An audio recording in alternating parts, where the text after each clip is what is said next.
ನಮಸ್ಕಾರ ವೀಕ್ಷಕರೇ, ಮುಂಜಾನೆಯ ಶುಭಕಾಮನೆಗಳೊಂದಿಗೆ ತಮ್ಮೆಲ್ಲರಿಗೂ ನಿಮ್ಮ ಮೆಚ್ಚಿನ ಧಾರ್ಮಿಕ ಕಾರ್ಯಕ್ರಮ ಅದುವೇ ಧರ್ಮ ಜ್ಯೋತಿ ಕಾರ್ಯಕ್ರಮಕ್ಕೆ ಪ್ರೀತಿಪೂರ್ವಕ ಸ್ವಾಗತ ಸುಸ್ವಾಗತ ಅಂತ ಇದ್ದೀನಿ. ಎಂದಿನಂತೆ ನಾನು ನಿಮ್ಮ ಮನೆ ಮಗಳು ದಿವ್ಯಾ ಆಲೂರ್. ಬನ್ನಿ ಗುರುಗಳನ್ನ ಸ್ವಾಗತಿಸ್ಬಿಡೋಣ. ಬನ್ನಿ ಗುರುಗಳನ್ನ ಸ್ವಾಗತಿಸೋಣ. ಶ್ರೀಯುತರು ನಾಡಿನ ಹೆಸರಾಂತ ಜ್ಯೋತಿಷಿಗಳು, ವೇದಾಗಮ ಪಂಡಿತರು, ಆಧ್ಯಾತ್ಮಿಕ ಚಿಂತಕರು ಆದಂಥ ಶ್ರೀ ವಾಚಸ್ಪತಿ ಗುರುಗಳು. ಗುರುಗಳೇ ನಮಸ್ಕಾರ. ಕಾರ್ಯಕ್ರಮಕ್ಕೆ ಹೃತ್ಪೂರ್ವಕ ಸ್ವಾಗತ. ತಮ್ಮ ನಮಸ್ಕಾರ ಮತ್ತು ಧನ್ಯವಾದ ನಿಮಗೆ. ಗುರುಗಳೇ, ಇವತ್ತಿನ ಕ್ಷೇತ್ರ ಮಹಿಮೆಯಲ್ಲಿ ಯಾವ ವಿಶೇಷವಾದ ವಿಚಾರ ಹೊತ್ತು ತಂದಿದ್ದೀರಾ? ಯಾವ ಕ್ಷೇತ್ರದ ಕುರಿತಾಗಿ?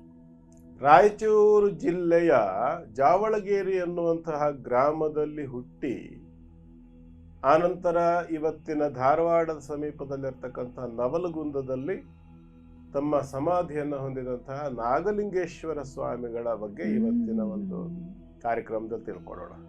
ಮಹಾನ್ ವಿಭೂತಿ ಪುರುಷ ನಾಗಲಿಂಗೇಶ್ವರ ಅಜ್ಜ ಅಂತಾನೆ ಅಲ್ಲೆಲ್ಲ ಅದು ಪಾರ್ವತಿಯ ಪುರುಷಾವತಾರ ಅಂತ ಹೇಳ್ತಾರೆ. ಓಹೋ.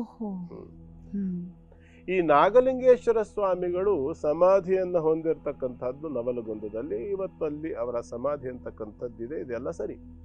ಆದರೆ ಈ ನಾಗಲಿಂಗೇಶ್ವರರ ಅಜಾತ ನಾಗಲಿಂಗೇಶ್ವರ ಸ್ವಾಮಿಗಳು ಅಂತ ನಾವೇನು ಕರಿತೇವೆ, ಆ ಪ್ರಾಂತ್ಯದಲ್ಲೆಲ್ಲ ನಾಗಲಿಂಗೇಶ್ವರ ಅಜ್ಜ, ನಾಗಲಿಂಗ ಸ್ವಾಮಿಗಳು, ಎಲ್ಲಕ್ಕಿಂತ ಮುಖ್ಯವಾಗಿ ನಾಗಲಿಂಗ ಅಜ್ಜ ಅಂತಲೇ, ಅಜ್ಜವರು ಅಂತಲೇ ಹೆಸರುವಾಸಿ, ಅಜ್ಜಯ್ಯ ಅಂತ. ಆದರೆ ಇವರ ಒಂದು ಇತಿಹಾಸವನ್ನು ನಾವು ತೆಗೆದು ನೋಡಿದ್ರೆ ಇವರು ಯಾರಿಗೆ ಸಮಕಾಲೀನರು? ಆ ಕಾಲದಲ್ಲಿ ಹುಬ್ಬಳ್ಳಿಯಲ್ಲಿ ಸಿದ್ಧಾರೂಢರಿದ್ರು, ಸಮೀಪದಲ್ಲಿ ಶಿಶುನಾಳದಲ್ಲಿ ಶಿಶುನಾಳ ಶರೀಫ್ ಸಾಹೇಬರಿದ್ರು, ಅಕ್ಕಲಕೋಟದಲ್ಲಿ ಸ್ವಾಮಿ ಸಮರ್ಥರಿದ್ರು, ಶಿರಡಲ್ಲಿ ಸಾಯಿಬಾಬಾ ಇದ್ರು, ಕಲ್ಕತ್ತಾದಲ್ಲಿ ರಾಮಕೃಷ್ಣ ಪರಮಹಂಸರಿದ್ರು, ಗೋಂದಾವಲಿಯಲ್ಲಿ ಬ್ರಹ್ಮಚೈತನ್ಯ ಮಹಾರಾಜರಿದ್ರು, ಬೆಳಗಾಂ ಕಾಗವಾಡದಲ್ಲಿ ಬ್ರಹ್ಮಾನಂದ ಮಹಾರಾಜರು. ಎಂಥೆಂಥ ಸಾಧಕರು, ಸುರಿಮಳೆ ಆ ಕಾಲದಲ್ಲಿ. ಸುವರ್ಣ ಯುಗ, ನಮ್ಮ ಭಾರತದ ಆಧ್ಯಾತ್ಮಿಕ ಜೀವನದಲ್ಲಿ ಸುವರ್ಣ ಯುಗದ ಕಾಲ ಬಹುಶಃ ಅದು. ಆ ಕಾಲದಲ್ಲಿದ್ದಂತಹ ಮಹಾನುಭಾವರು.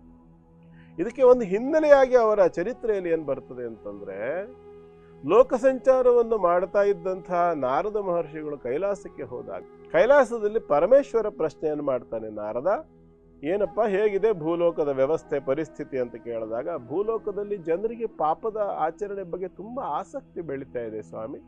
ಹಾಗಾಗಿ ಈ ಪಾಪದ ಆಸಕ್ತಿಯನ್ನು ಕಡಿಮೆ ಮಾಡಲಿಕ್ಕೆ ಈ ಸಾರಿ ಏನಾದರೂ ಒಂದು ಹೊಸ ಪ್ರಯತ್ನ ಮಾಡಬೇಕು ಅಂತ ಅನಿಸುತ್ತೆ. ತಾವು ದಯಮಾಡಿ ತಮ್ಮ ಧರ್ಮಪತ್ನಿಯನ್ನ ಪುರುಷ ರೂಪದಿಂದ ಅವತಾರವೆತ್ತಿ ಭೂಮಿಗೆ ಹೋಗುವಂಥ ರೀತಿಯಲ್ಲಿ ಅಪ್ಪಣೆ ಮಾಡಿದರೆ ಚೆನ್ನಾಗಿರುತ್ತೆ ಅಂತ ಅನಿಸುತ್ತೆ ಅಂತ ನಾರದ ಮಹರ್ಷಿಗಳು ಹೇಳ್ತಾರೆ. ಅವಾಗ ಪರಮೇಶ್ವರನಿಗೆ ಆಶ್ಚರ್ಯ ಆಗತ್ತೆ. ಏನು ಮಾತಾಡ್ತಿದ್ಯಪ್ಪ, ಆಕೆ ಸ್ತ್ರೀ ರೂಪದ ಅವತಾರ ಸರಿ, ದುರ್ಗಾ, ಲಕ್ಷ್ಮಿ, ಸರಸ್ವತಿ ಬೇಕಾದಷ್ಟು ರೀತಿಯ ರೂಪಗಳನ್ನು ಆಕೆ ಧಾರಣೆ ಮಾಡಿದ್ದಿದೆ. ಕಾಳಿ, ಬ್ರಾಹ್ಮಿ, ಮಹೇಶ್ವರಿ, ಹೀಗೆ ಬೇಕಾದಷ್ಟು ರೂಪ ತಾಳಿದಾಳೆ ಅವಳು. ಆದ್ರೆ ಪುರುಷ ರೂಪದಿಂದ ಹೋಗಬೇಕು ಅಂತೀಯಲ್ಲಪ್ಪ ನೀನು ಅಂತಂದ್ರೆ, ಪುರುಷ ರೂಪದಿಂದಲೇ ಆಕೆಯಲ್ಲಿ ಅವತಾರವನ್ನು ಎತ್ತಿ ಮಾಡಿದ್ರೆ ಚೆನ್ನಾಗಿರುತ್ತೆ ಅಂತ ಅನಿಸುತ್ತೆ.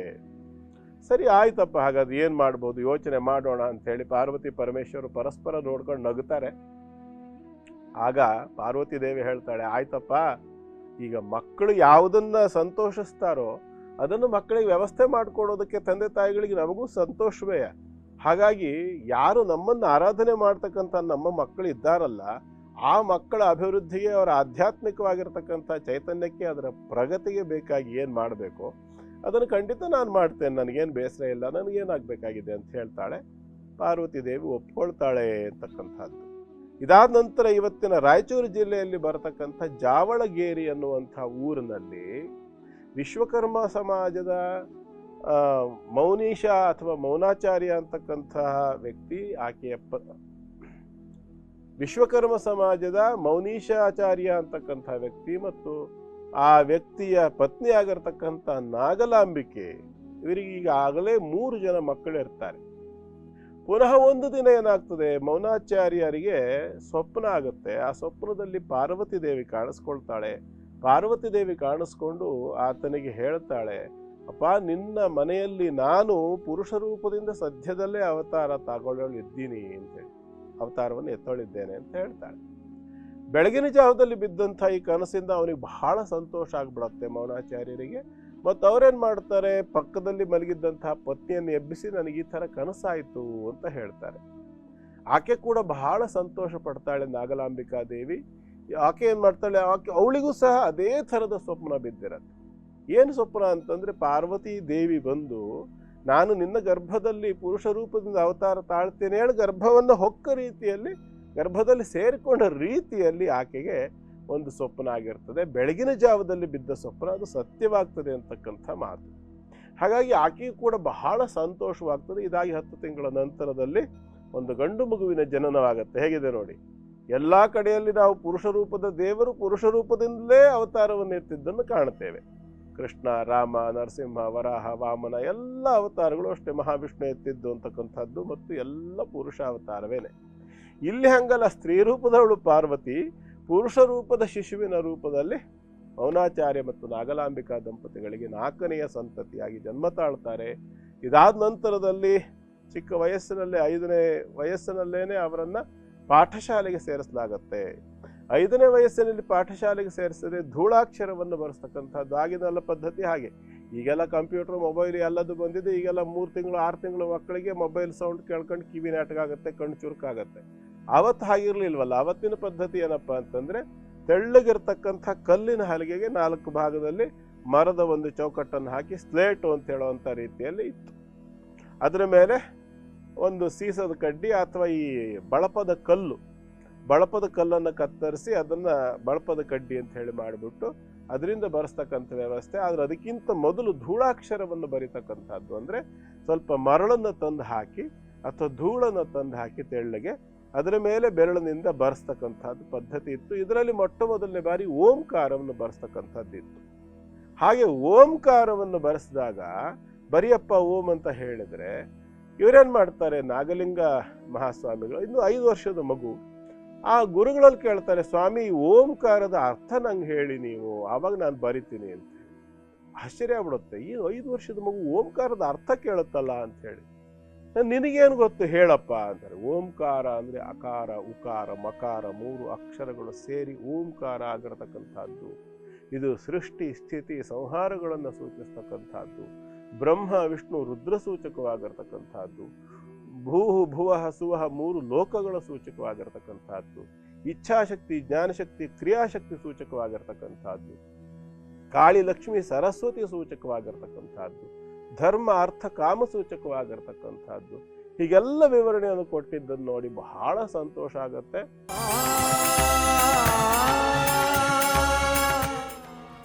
ಗುರುಗಳೇ, ಇವತ್ತು ಶುಕ್ರವಾರ, ಯಾವ ವಿಶೇಷವಾದ ಸುಕ್ಷೇತ್ರ ವಿಚಾರವನ್ನ ತಿಳಿಸ್ತಾ ಇದ್ದೀರಾ? ಮಹಾತ್ರಿಪುರ ಸುಂದರಿಯ ಉಪಾಸನೆಯಲ್ಲಿ ಅದ್ಭುತವಾಗಿರ್ತಕ್ಕಂತಹ 8ನೆಯ ತತ್ವಾತ್ಮಕಿಯಾಗಿರ್ತಕ್ಕಂಥ ಬಗಳಾಮುಖಿ ದೇವಿಯ ಕ್ಷೇತ್ರ. ಬಗಳಾಮುಖಿ ಅಂತಕ್ಕಂಥದ್ದು ಅನೇಕರಿಗೆ ಗೊತ್ತಿದೆ, ಒಂದು ವಾಮಾಚಾರದ ದೇವಿ ಅಂತ ಅನ್ಕೊಂಡಿದ್ದಾರೆ. ಪ್ರತಿಯೊಂದು ಕೂಡ ನಮ್ಮ ಕೈಲಿರ್ತಕ್ಕಂಥ ಚಾಕು, ಚೂರಿ, ಬಾಕು, ಬಂದೂಕು ಎಲ್ಲದೂ ಕೂಡ 2 ಥರದ ಉಪಯೋಗಕ್ಕೂ ಬರ್ತದೆ ಅಲ್ವಾ. ಹಾಗೆ ಈ ಬಗಳಾಮುಖಿ ದೇವಿ ಕೂಡ ಸಾತ್ವಿಕ ಉಪಾಸನೆಗೆ ಬರ್ತಕ್ಕಂತಹ ಒಂದು ದೇವಿ. ಹಿಮಾಚಲ ಪ್ರದೇಶದ ಕಾಂಗಡದಲ್ಲಿರ್ತಕ್ಕಂತಹ ಮೂಲ ಸ್ಥಾನ ಇದು ಬಗಳಾಮುಖಿ ಕ್ಷೇತ್ರ. ಇವತ್ತು ಅದರ ಬಗ್ಗೆ ನಾವು ತಿಳ್ಕೊಳ್ಳೋಣ. ಬಹಳ ವಿಶೇಷ ಗುರುಗಳೇ.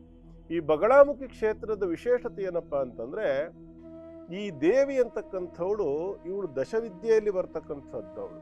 ಅಂದ್ರೆ ದಶಮಹಾವಿದ್ಯೆ, ನಾವು ಶ್ರೀಚಕ್ರ ಅಂತ ಏನು ಹೇಳ್ತೀವಲ್ಲ, ಆ ಶ್ರೀಚಕ್ರಕ್ಕೆ ಸಂಬಂಧಪಟ್ಟಿರ್ತಕ್ಕಂಥ ಆರಾಧನಾ ಕ್ರಮ ದಶಮುದ್ರಾರಾಧನೆ ಅಂತ ಹೇಳಿ, ಚಕ್ರದ ಷೋಡಶಿ, ಆಮೇಲೆ ಮಹಾತ್ರಿಪುರ ಸುಂದರಿ ಇತ್ಯಾದಿ ದೇವಿಯ ಆ ಒಂದು ಪರಿವಾರ ಅಂತ ಹೇಳಿ ನಾವು ಕರೆಯೋದಾದ್ರೆ, ಅಲ್ಲಿ ಕಾಳಿ, ತಾರಾ, ಚಿನ್ನಮಸ್ತ, ಭೈರವಿ, ಭುವನೇಶ್ವರಿ, ಮಾತಂಗಿ, ಹೀಗೆಲ್ಲ ಒಟ್ಟು 10 ದೇವತೆಗಳು ಬರ್ತವೆ. ಧೂಮಾವತಿ, ಕಮಲ, ಹೀಗೆ 10 ದೇವತೆಗಳಲ್ಲಿ 8ನೆಯ ದೇವಿ ಆಗ್ತಕ್ಕಂಥವಳು ಈ ಬಗಳಾಮುಖಿ ದೇವಿ ಅಂತಕ್ಕಂಥವಳು.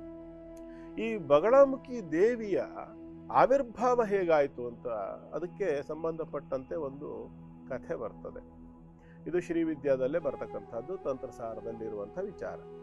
ಹೇಗೆ ಅಂತಂದ್ರೆ, ಒಂದು ಸಾರಿ ಭೂಮಿಯ ಮೇಲೆ ಅಲ್ಲೋಲ ಕಲ್ಲೋಲವಾಗಲಿಕ್ಕೆ ಶುರುವಾಯಿತು. ವಿಪರೀತವಾದ ಗಾಳಿ ಬೀಸೋದು, ಭೂಕಂಪನಗಳು ಉಂಟಾಗ್ತಕ್ಕಂಥದ್ದು, ಪರ್ವತಗಳೇ ನಡುಗತಕ್ಕಂಥದ್ದು, ಉಲ್ಕಾಪಾತಗಳಾಗ್ತಕ್ಕಂಥದ್ದು, ಈ ರೀತಿಯಾಗಿ ಬಹಳ ವಿಪರೀತವಾಗಿರತಕ್ಕಂಥ ಒಂದು ವಾತಾವರಣ ಸೃಷ್ಟಿ ಆಯ್ತಂತೆ.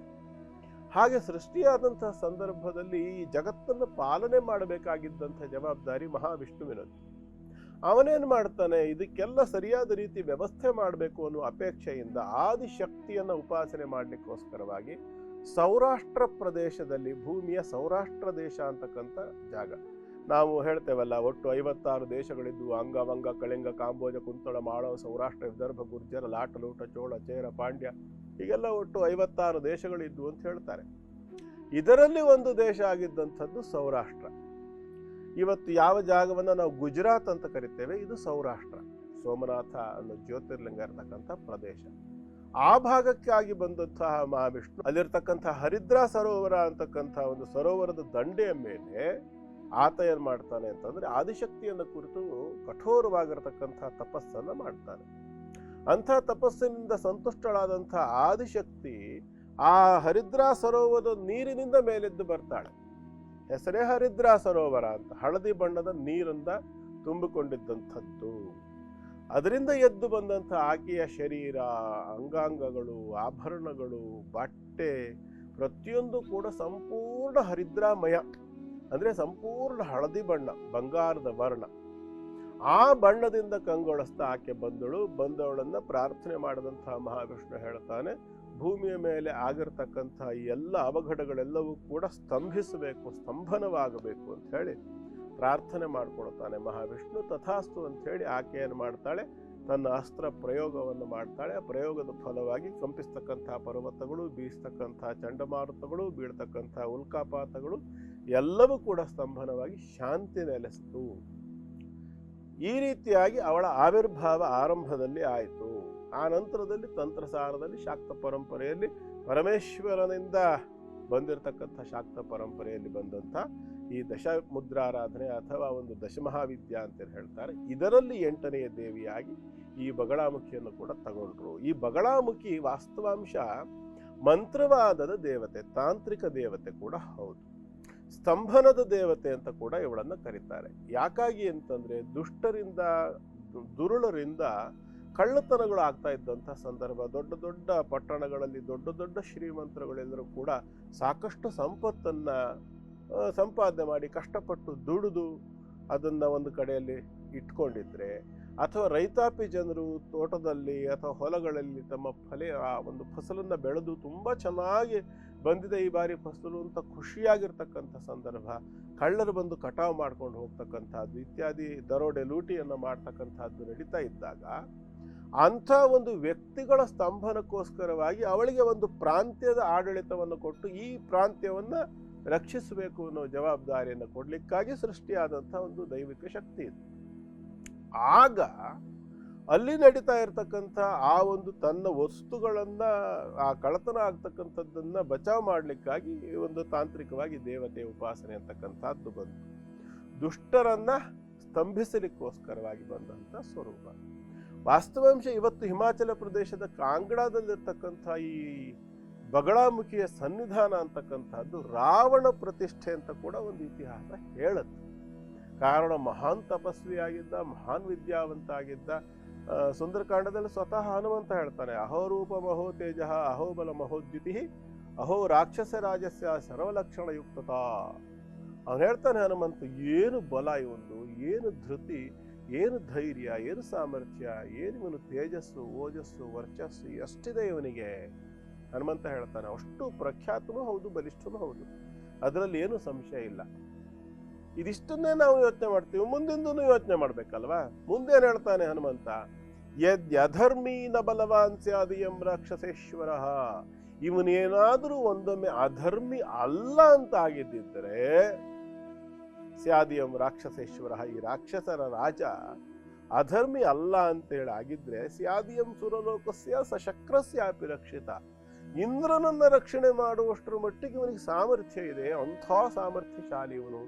ಕೇವಲ ಅಧರ್ಮಿಯಾಗಿ ಸರ್ವ ಬಣ್ಣ ಮಸಿ ನುಂಗಿತ್ತು ಅಂತ ಹೇಳಿ ಬಣ್ಣ ಬಣ್ಣವಾಗಿ ಚಿತ್ರಣವಾಗಿ ಕಲಾಕೃತಿಯನ್ನು ದೊಡ್ಡದಾಗಿ ರಚನೆ ಮಾಡಿ, ಒಂದು 100 ಅಡಿ ಕಲಾಕೃತಿಯನ್ನು ರಚನೆ ಮಾಡಿ ಅದರ ಮೇಲೆ ಅಡ್ಡ ಒಂದು ಲೈನ್ ಕಪ್ಪು ಎಳೆದು ಬಿಟ್ರೆ ಹೇಗೆ ಎಲ್ಲ ಇಡೀ ಕಲಾಕೃತಿಯ ತನ್ನ ಸೌಂದರ್ಯವನ್ನು ಕಳ್ಕೊಳ್ತದೆಯಲ್ಲ, ಹಾಗೆ ಎಲ್ಲಾ ಲಕ್ಷಣವನ್ನ, ಎಲ್ಲ ಯೋಗ್ಯತೆಯನ್ನು ಕೂಡ ಕೇವಲ ಅಧರ್ಮಿ ಎನ್ನುವಂತಹ ಒಂದು ದುಷ್ಟಗುಣದಿಂದ ಎಲ್ಲವನ್ನು ಕಳ್ಕೊಂಡ. ಹಂಡೆ ಹಾಲನ್ನು ಹಾಳು ಮಾಡಲಿಕ್ಕೆ ಹುಂಡು ಹುಳಿ ಸಾಕು ಅಂತ ಹೇಳ್ತಾರೆ ನಮ್ಮ ಮಲೆನಾಡಿನಲ್ಲಿ ಗಾದೆ. ಹಾಗೆ ಈ ಆಗಿದ್ದು ರಾವಣನ ಕಥೆ. ಅದಿರಲಿ, ಅದಾದ ನಂತರದಲ್ಲಿ ಅವನು ಯಾಕಾಗಿ ಅಲ್ಲಿ ಅವಳನ್ನು ಆರಾಧಿಸ್ತಾ ಪ್ರತಿಷ್ಠಾಪಿಸಿದ ಅಂದ್ರೆ ಅವನಿಗೆ ಶತ್ರುಗಳ ಮೇಲೆ ಗೆಲ್ಲಬೇಕು, ಶತ್ರುಗಳನ್ನ ಸ್ತಂಭೀಭೂತರನ್ನಾಗಿ ಮಾಡಬೇಕು ಅನ್ನುವಂತ ಕಾರಣದಿಂದಾಗಿ. ಮಂತ್ರ ಕೂಡ ಹಾಗೆ ಇದೆ. ಮುಖನಾಮಕ ಮಮ ಶತ್ರೋಹೋ ಮುಖಂ ವಾಚಂ ಮುಖಂ ಪದಂ ಸ್ತಂಭಯ ಜಿಹ್ವಾಂಕೀಲಯ ಬುದ್ಧಿಂ ವಿನಾಶಯ, ಹೀಗೆಲ್ಲ ಬರುತ್ತೆ ಅದು ಬಗಳಾಮುಖಿ ಮಂತ್ರ. ಹೀಗೆ ಬರ್ತಕ್ಕಂತಹ ಮಂತ್ರವನ್ನ ಮಂತ್ರ ಸಂಖ್ಯೆ ಅಂದ್ರೆ ಅಕ್ಷರ ಸಂಖ್ಯೆಯಷ್ಟು ಅದನ್ನ ಲಕ್ಷದಷ್ಟು ಅನುಷ್ಠಾನಿಸಿ ಮಂತ್ರವನ್ನು ಮೊದಲು ಸಿದ್ಧಿ ಮಾಡ್ಕೋಬೇಕು. ಆ ನಂತರ ಪುನಃ ಅದನ್ನ ಕೋಟಿಯಷ್ಟು ಅದನ್ನ ಪುನಃ ಮಂತ್ರ ಸಿದ್ಧಿಯಾದ ನಂತರ ಜಪಿಸಿ ಆ ನಂತರದಲ್ಲಿ ದೇವತಾ ಸಿದ್ಧಿಯನ್ನು ಮಾಡ್ಕೊಳ್ಬೇಕು. ಮಂತ್ರ ಸಿದ್ಧಿ ಆ ನಂತರ ದೇವತಾ ಸಿದ್ಧಿ, ಈ ರೀತಿಯಾಗಿ ದೊಡ್ಡ ಮಟ್ಟದಲ್ಲಿ ಸಾಧನೆ ಮಾಡಿದಂಥವನು ಅವನು. ಈಕೆ ಈ ಒಂದು ಮಂತ್ರವಾದದ ದೇವತೆಯೂ ಹೌದು, ವಾಮಾಚಾರದ ದೇವತೆಯೂ ಹೌದು.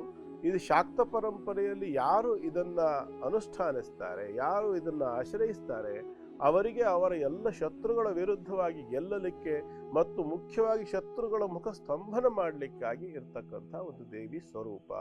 ಇದಕ್ಕಿಂತ ಇನ್ನೊಂದು ಕಥೆ ಕೂಡ ಇದೆ. ಒಬ್ಬ ರಾಕ್ಷಸ ಇದ್ದ, ಅವನು ತುಂಬಾ ವಿದ್ಯಾವಂತ ಕೂಡ. ಆ ದಾನವ ಅವನೇನ್ ಮಾಡ್ತಾನೆ, ಆ ರಾಕ್ಷಸ ತುಂಬಾ ವಿದ್ಯಾವಂತ, ಆದ್ರೆ ಅವನಿಗೆ ಒಂದು ದುರ್ಬುದ್ಧಿ ಏನಿತ್ತು ಅಂದ್ರೆ ಎಲ್ಲರನ್ನೂ ಕೂಡ ಹೋಗಿ ಎದುರುಗಡೆ ನಿಂತುಬಿಟ್ಟು ವಾದ ಮಾಡ್ಬಿಟ್ಟು ಸೋಲಿಸ್ತಕ್ಕಂಥ ಒಂದು ಸ್ವಭಾವ ಇತ್ತು ಅವನಿಗೆ. ಆಗ ಏನ್ ಮಾಡ್ತಾರೆ, ಎಲ್ಲರೂ ಯೋಚನೆ ಮಾಡ್ತಾರೆ ಏನ್ ಮಾಡ್ಬೇಕು ಅಂತ ಗೊತ್ತಾಗ್ಲಿಲ್ವಲ್ಲ ಅಂತ ಹೇಳಿ ಹೋಗಿ ಈ ಒಂದು ಹಿಮಾಚಲ ಪ್ರದೇಶದ ಕಾಂಗಡದಲ್ಲಿರ್ತಕ್ಕಂಥ ಬಗಳಾಮುಖಿ ಸನ್ನಿಧಾನಕ್ಕೆ ಹೋಗಿ ಅವಳಿಗೆ ವಿಶೇಷವಾಗಿ ಪೂಜಾದಿಗಳನ್ನೆಲ್ಲ ಸಲ್ಲಿಸಿ ಅವಳಿಂದ ಅನುಗ್ರಹವನ್ನು ಪಡ್ಕೊಂಡು ಬಂದಾಗ ಅವಳ ಅನುಗ್ರಹದಿಂದ ಆ ರಾಕ್ಷಸನ ನಾಲಿಗೆಯನ್ನು ಹಿಡ್ಕೊಳ್ತಾಳೆ. ಅವಳು ಬಂದು ಅದೃಶ್ಯ ರೂಪದಿಂದ ಬಂದು ಆತನ ನಾಲಿಗೆಯನ್ನು ಹಿಡ್ಕೊಳ್ತಾಳೆ. ನಾಲಿಗೆಯನ್ನು ಹಿಡ್ಕೊಂಡಾಗ ಅವನು ಸೋಲ್ತಾನೆ. ಮಾತು ಬರಲಿಕ್ಕೆ ಆಗೋದಿಲ್ಲ ಅವನಿಗೆ, ಮಾತಾಡಿ ವಾದವನ್ನು ನಡೆಸಲಿಕ್ಕೆ ಆಗದೆ ಆತ ಸೋಲ್ತಾನೆ. ಈ ರೀತಿಯಾಗಿ ಅಂದ್ರೆ ಲೋಕಕ್ಕೆ ಉಪಕಾರವನ್ನು ಮಾಡ್ತಕ್ಕಂಥ ಉದ್ದೇಶದಿಂದ ಅಲ್ಲಿ ಸ್ಥಾಪಿತಳಾಗಿರ್ತಕ್ಕಂಥ ದೇವತಾ ಸನ್ನಿಧಿ ಬಗಳಾಮುಖಿ ಕ್ಷೇತ್ರ, ಕಾಂಗಡ, ಹಿಮಾಚಲ ಪ್ರದೇಶದಲ್ಲಿ ಇರ್ತಕ್ಕಂಥದ್ದು. ಗುರುಗಳೇ, ನನ್ಗೆ ಯಾವಾಗ್ಲೂ ಒಂದು ಪ್ರಶ್ನೆ, ನನ್ನಂತೆ ಬಹಳ ಜನರಿಗೆ ಆ ಪ್ರಶ್ನೆ ಇರಬಹುದು. ನಾವು ತಪಸ್ಸು ಮಾಡಿದ್ರೆ, ನಾವು ಪ್ರಾರ್ಥನೆ ಮಾಡಿದ್ರೆ ಯಾರನ್ನ ನೆನಪಿಸ್ಕೊಂಡು ಮಾಡ್ತೀವಿ? ಭಗವಂತನಲ್ಲ. ಭಗವಂತನೂ ಧ್ಯಾನದ ಸ್ಥಿತಿಯಲ್ಲಿ ಕೂತಿರೋದನ್ನ ನೋಡ್ತೀವಿ. ಶಿವಪ್ಪ, ಪಾರ್ವತಿ, ನೀವು ನಿನ್ನೆ ಅಷ್ಟೇ ಹೇಳ್ತಾ ಇದ್ರಿ, ಪಾರ್ವತಿ ದೇವಿ ತಪಸ್ಸನ್ನ ಮಾಡ್ತಿದ್ಲು. ಹಾಗೆ ವಿಷ್ಣು ಧ್ಯಾನ ಸ್ಥಿತಿಯಲ್ಲೇ ನಾವು ನೋಡ್ತಾ ಇರ್ತೀವಿ. ಬ್ರಹ್ಮ ಅಂತೂ ಯಾವಾಗ್ಲೂ ಜಪಮಣಿನೂ ಕೈಯಲ್ಲೇ ಇರತ್ತೆ. ಹೀಗೆ ಕೃಷ್ಣ ಕೂಡ. ಹಾಗಿದ್ರೆ ಭಗವಂತ ಯಾರ ಧ್ಯಾನ ಮಾಡ್ತಿರ್ತಾನೆ? ಭಗವಂತ ಭಕ್ತರ ಧ್ಯಾನ ಮಾಡ್ತಾನೆ. ನಿಜ. ಅವನು ನಮ್ಮ ತಪಸ್ಸು ಏನಪ್ಪಾ, ನಮ್ಮ ತಪಸ್ಸು ಅಂತಕ್ಕಂಥದ್ದು ನಮಗೆ ಬೇಕಾಗಿರ್ತಕ್ಕಂಥ ಐಹಿಕವಾಗಿರ್ತಕ್ಕಂಥ ಅಥವಾ ಆಮುಷ್ಮಿಕವಾಗಿರ್ತಕ್ಕಂಥ ಯಾವುದೋ ಒಂದು ಅಪೇಕ್ಷೆಯನ್ನು ಪೂರ್ಣ ಮಾಡ್ಕೊಳ್ಳೋದು ಅಥವಾ ಕಷ್ಟ ಕಾರ್ಪಣ್ಯಗಳನ್ನು ತೊಳೆಯೋದು ಅಂತ. ಭಗವಂತನ ಚಿಂತನೆ ಏನಪ್ಪಾ ಅಂದ್ರೆ ವಿಶ್ವವನ್ನು ಸೃಷ್ಟಿ ಮಾಡಿದ್ದೇನೆ, ವಿಶ್ವದಲ್ಲಿ ಕೋಟಿಗಟ್ಟಲೆ ಜೀವಗಳನ್ನು ಇಟ್ಟಿದ್ದೇನೆ, ಆ ಜೀವಗಳನ್ನು ನಾನು ನಿರ್ವಹಣೆ ಮಾಡಬೇಕು, ಅವಕ್ಕೆ ಬೇಕಾಗಿರ್ತಕ್ಕಂಥ ವಸ್ತುಗಳನ್ನು ಕೊಡೋದಿರ್ಬೋದು, ಅನ್ನಾಹಾರಗಳು ಕೊಡೋದಿರ್ಬೋದು, ಅವರ ಸೃಷ್ಟಿ ಇರ್ಬೋದು, ಸ್ಥಿತಿ ಇರ್ಬೋದು, ನಿಯಮನ ಇರ್ತಕ್ಕಂಥದ್ದಿರ್ಬೋದು, ಅಥವಾ ಸಂಹಾರ, ಸೃಷ್ಟಿ ಸ್ಥಿತಿ ಸಂಹಾರ ತಿರೋಧಾನ ಅನುಗ್ರಹ ಅಂತ ಹೇಳಿ ಪಂಚಕೃತ್ಯ ಪರಾಯಣ ಅಂತ ಕೇಳ್ತೇವೆ. ಈ 5 ಕೃತ್ಯಗಳನ್ನ ಭಗವತ್ ಶಕ್ತಿ ಮಾಡ್ತದೆ. ಈಗ ಸೃಷ್ಟಿ ಸ್ಥಿತಿ ಲಯ ಹೆಚ್ಚು ಪ್ರಚಲಿತವಾಗಿರೋ ಹೌದು, ಪಂಚಕೃತ್ಯ 5 ಕೃತ್ಯಗಳನ್ನ ಮಾಡ್ತದೆ ವಿಶ್ವಶಕ್ತಿ ಅಥವಾ ಪರಶಕ್ತಿ ಅಥವಾ ಭಗವಂತ ಪರಮಾತ್ಮ, ಏನ್ ಬೇಕಾದ್ರೂ ಕರಿಬಹುದು ಅದಕ್ಕೆ. ಆ ಶಕ್ತಿ ಅಂತಕ್ಕಂಥದ್ದು ಒಂದು ರೂಪದಲ್ಲಿ ಅದು ನಮ್ಮ ಎದುರುಗಡೆ ಕಂಡಾಗ ಮಾತ್ರವೇ ನಾವು ತಪಸ್ಸಿಗೆ ಕೂತ ಕಾಣ್ತೇವೆ. ಮನುಷ್ಯ ಮಾನವಾಚಾರ ಅಂತ ಹೇಳಿ ಮನುಷ್ಯನಾಗಿ ಬಂದಂತಹ ಸಂದರ್ಭ ಅಥವಾ ಮನುಷ್ಯ ರೂಪದಿಂದ ಬಂದಂತಹ ಸಂದರ್ಭದಲ್ಲಿ ಕೃಷ್ಣ ಅದಕ್ಕೆ ಭಗವದ್ಗೀತೆಯಲ್ಲಿ ಒಂದು ಮಾತು ಹೇಳ್ತಾನೆ ತುಂಬಾ ಚೆನ್ನಾಗಿ. 3 ಲೋಕದಲ್ಲಿ ನನಗೆ ಪಡೆದುಕೊಳ್ಳಬೇಕಾಗಿರ್ತಕ್ಕಂಥದ್ದೇನೂ ಇಲ್ಲ, ಅಥವಾ ನಾನು ಮಾಡಬೇಕಾಗಿದ್ದೇನೂ ಇಲ್ಲ, ಅಥವಾ ನನಗೆ ಪಡ್ಕೊಳಕ್ ಆಗೋದಿಲ್ಲ ಅನ್ನುವಂಥದ್ದು ಏನೂ ಇಲ್ಲ. ಆದರೂ ನಾನು ಕರ್ಮವನ್ನು ಮಾಡ್ತೇನೆ. ಯಾಕೆ ಕರ್ಮವನ್ನು ಮಾಡ್ತೇನೆ ಅಂತಂದ್ರೆ ಕೆಲಸವನ್ನ, ಕರ್ಮ ಅಂದ್ರೆ ಕೆಲಸ. ಯಾಕೆ ಕೆಲಸವನ್ನು ಮಾಡ್ತೇನೆ ಅಂತಂದ್ರೆ ಪ್ರಪಂಚಕ್ಕೆ ಪಾಠ ಕಲಿಸಲಿಕ್ಕಾಗಿ. ಪ್ರಪಂಚ ಯದ್ಯದಾಚರತಿ ಶ್ರೇಷ್ಠಸ್ತತ್ತದೇವೇತರೋ ಜನಾಃ. ಒಬ್ಬ ಶ್ರೇಷ್ಠನಾದಂತಹ ವ್ಯಕ್ತಿ ವಾಸ್ತವಾಂಶ, ನಾವು ದೊಡ್ಡ ದೊಡ್ಡ ತಪಸ್ಸುಗಳನ್ನ ಸಾಧಕರನ್ನೆಲ್ಲ ನೋಡ್ತೇವಲ್ಲ, ವಾಸ್ತವಾಂಶ ಒಂದು ಹಂತಕ್ಕೆ ತಲುಪಿದ ಮೇಲೆ ಅವ್ರಿಗೆ ಯಾವ ಸಾಧನೆ ಅಗತ್ಯ ಇಲ್ಲ. ಆದರೂ ಅವ್ರು ಕೂರ್ತಾರೆ, ಅವರು ತಪಸ್ಸು ಮಾಡ್ತಾರೆ, ಅನುಷ್ಠಾನ ಮಾಡ್ತಾರೆ, ಸಂಧ್ಯಾ ವಂದನೆ ಮಾಡ್ತಾರೆ, ಅಥವಾ ಪೂಜೆ ಮಾಡ್ತಾರೆ, ಹೋಮ ಹವನ ಯಜ್ಞ ಯಾಗಗಳನ್ನು ಮಾಡ್ತಾರೆ, ತೀರ್ಥಕ್ಷೇತ್ರ ಯಾತ್ರೆ ಮಾಡ್ತಾರೆ. ಯಾಕೆ ಮಾಡ್ತಾರೆ? ಅದು ಅನಿವಾರ್ಯತೆ ಅವರಿಗಿಲ್ಲ. ಆದ್ರೆ ಪ್ರಪಂಚಕ್ಕೆ ಪಾಠ ಕಲಿಸ್ಲಿಕ್ಕೋಸ್ಕರವಾಗಿ ಮಾಡುವಂಥದ್ದು. ಪ್ರಪಂಚ ನೀವು ಹೀಗೆ ಬದುಕಬೇಕು, ನಾವು ಅವರನ್ನು ನೋಡಿ ಕಲಿತೇವೆ. ಉದಾಹರಣೆಗೆ ಹೇಳ್ಬೇಕಂತಂದ್ರೆ, ಈಗ ಒಬ್ಬ ಅಪ್ಪ ಆದವನು ಮನೇಲಿ ಹೇಗೆ ಅವನು ನಡ್ಕೊಳ್ತಿರ್ತಾನೆ, ಅಥವಾ ತಾಯಿ ಆದವಳು ಹೇಗೆ ನಡ್ಕೊಳ್ತಾ ಇರ್ತಾಳೆ ಅನ್ನೋದನ್ನ ನೋಡಿ ಮಕ್ಕಳು ಕಲಿತಾರೆ, ಅಲ್ವಾ? ಹಾಗೇನೆ ಗುರು ತನ್ನ ನಡಾವಳಿಯನ್ನು ಹೇಗೆ ಇಟ್ಕೊಂಡಿರ್ತಾನೆ ಅನ್ನೋದನ್ನ ನೋಡಿ ಶಿಷ್ಯರು ಕಲಿತಾರೆ. ಹಾಗೆ ಭಗವಂತ ಮಾಡ್ತಕ್ಕಂಥದ್ದು ಯಾವ ಒಬ್ಬ ವ್ಯಕ್ತಿಯನ್ನು ಉದಾಹರಣೆಗೆ ರಾಮ ಅಂತ ನಾವು ತಗೊಳ್ಳೋಣ. ರಾಮನನ್ನು ಭಗವಂತನ ಅವತಾರ ಅಂತ ಹೇಳ್ತೇವೆ, ಕೃಷ್ಣನನ್ನು ಭಗವಂತನ ಅವತಾರ ಅಂತ ಹೇಳ್ತೇವೆ. ಅವತಾರ ಪುರುಷರಾಗಿದ್ದು ಕೂಡ ಸಹ ಮನುಷ್ಯರಾಗಿ ಬಂದಂತಹ ಸಂದರ್ಭದಲ್ಲಿ ಲೋಕಕ್ಕೆ ಮನುಷ್ಯರಂತೆಯೇ ಅವರು ನಡ್ಕೊಳ್ತಾರೆ. ಎಲ್ಲವನ್ನ ನಿರ್ವಹಣೆ ಮಾಡ್ತಾರಲ್ವಾ? ನಿರ್ವಹಣೆ ಮಾಡ್ತಾರೆ, ತಪಸ್ಸು ಮಾಡ್ತಾರೆ, ಅನುಷ್ಠಾನ ಮಾಡ್ತಾರೆ.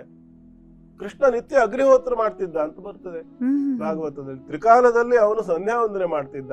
ಅರ್ಜುನಾದಿಗಳು ಕೂಡ ಯುದ್ಧ ಸಂದರ್ಭದಲ್ಲಿ ಕೂಡ ಬೆಳಗ್ಗೆ ಬೇಗ ಎದ್ಬಿಟ್ಟು ಸ್ನಾನ ಸಂಧ್ಯಾ ಆದಿಗಳನ್ನು ಮಾಡಿಕೊಂಡು ಆ ನಂತರ ಯುದ್ಧಕ್ಕೆ ಬರ್ತಿದ್ರು. ಸೂರ್ಯಾಸ್ತ ಸಂದರ್ಭ, ಸೂರ್ಯೋದಯ ಸಂದರ್ಭದಲ್ಲಿ ರಣರಂಗದಲ್ಲಿದ್ರು ಕೂಡ ಅಲ್ಲಿ ಒಂದು ತೊರೆಯನ್ನು ನಿರ್ಮಾಣ ಮಾಡಿಕೊಂಡು ಅಲ್ಲಿ ಆತ ಅರ್ಘ್ಯವನ್ನು ಕೊಟ್ಟ ಕೃಷ್ಣ ಅಂತ ಬರ್ತದೆ. ಅಂದ್ರೆ ಸಮಾಜಕ್ಕೆ ಪಾಠವನ್ನು ಕಲಿಸುವುದಕ್ಕೋಸ್ಕರವಾಗಿ, ಕರ್ಮದ ಸಿದ್ಧಾಂತವನ್ನು ತೋರಿಸ್ಲಿಕ್ಕೋಸ್ಕರವಾಗಿ, ನಮ್ಮ ಕರ್ತವ್ಯವನ್ನು ನಾವು ನಿರ್ವಹಿಸಬೇಕು ಅನ್ನೋದನ್ನ ನಮಗೆ ತಿಳಿಸಲಿಕ್ಕಾಗಿ ತಾವು ನಡೆದು ತೋರಿಸ್ತಾರೆ. ನಾವು ಹಿರಣ್ಯದವರು, ಮಾಸ್ಟರ್ ಹಿರಣ್ಯದವರು ಒಂದು ಮಾತು ಹೇಳೋರು. ಅವ್ರದೊಂದು ನಾಟಕ ನಾನು ನೋಡಿದ್ ನೆನಪಾಗತ್ತೆ ಈಗ ಹೇಳ್ಬೇಕದ್ನ. ಪುರುಷ ಮೃಗ ಅಂತ ಒಂದು ನಾಟಕ. ಆ ನಾಟಕದಲ್ಲಿ ಅವರು ತಂದೆಯನ್ನು ದೂಷಣೆ ಮಾಡ್ತಕ್ಕಂಥ ಒಂದು ಸೀನ್ ಬರುತ್ತೆ. ಆ ದೃಶ್ಯದಲ್ಲಿ ಅವ್ರು ಹೇಳ್ತಾರೆ, ನೀವು ಸ್ವಾಮಿ ವಿವೇಕಾನಂದ ಆಗಿರಿ, ರಾಮಕೃಷ್ಣ ಪರಮಹಂಸರಾಗಿರಿ, ಮಹಾತ್ಮ ಗಾಂಧಿ ತರ ಇರಿ ಅಂತ ಹೇಳ್ಕೊಂಡು ಸತ್ತೋಗಿರೋರ್ ಫೋಟೋ ತೋರಿಸಿ ಹೇಳ್ತಿರಲ್ಲ, ಒಂದು ದಿವಸ ನೀವು ಹಿಂಗಿರಿ ಅಂತೇಳಿ ನೀವು ಇದ್ದು ತೋರಿಸಿ ನೋಡೋಣ ಅಂತ. ಹಾಗೆ ಈಗ ಹೇಗಂದ್ರೆ ಗುರುಗಳೇ, ನಾವು ರಾಮನವಮಿ, ಕೃಷ್ಣ ಜನ್ಮಾಷ್ಟಮಿ ಇವೆಲ್ಲವನ್ನ ಆಚರಣೆ ಮಾಡಿದ್ರೆ ಸಾಕ, ಅವರ ತತ್ವಾದರ್ಶಗಳನ್ನ ಜೀವನದಲ್ಲಿ ಆಚರಿಸೋ ಮೂಲಕ ಸರಿಯಾದ ರೀತಿಯಲ್ಲಿ ನಾವು ಭಗವಂತನಿಗೆ ಹತ್ರ ಆಗ್ಬೇಕು. ಈ ವಿಚಾರದಲ್ಲಿ ನಮ್ಮ ಜನ ತುಂಬಾ ಸೆಲೆಕ್ಟಿವ್. ರಾಮ ಮೋಸದಿಂದ ವಾಲಿಯನ್ನು ಕೊಂದ ಅಲ್ವಾ, ನಾನು ಮೋಸ ಮಾಡ್ತೀನಿ. ಅದೇ ರಾಮ ರಾಜ್ಯದ ಮೇಲಿನ ಆಸೆಯನ್ನ ಬಿಟ್ಟು ಸಂಪೂರ್ಣವಾಗಿ ಆಸ್ತಿಯನ್ನ ಸಂಪೂರ್ಣವಾಗಿ ತಮ್ಮನಿಗೆ ವಹಿಸ್ಬಿಟ್ಟು 14 ವರ್ಷ ಕಾಡಿಗೆ ಹೋದ. ಇವ್ರು ಹೋಗ್ತಾರ?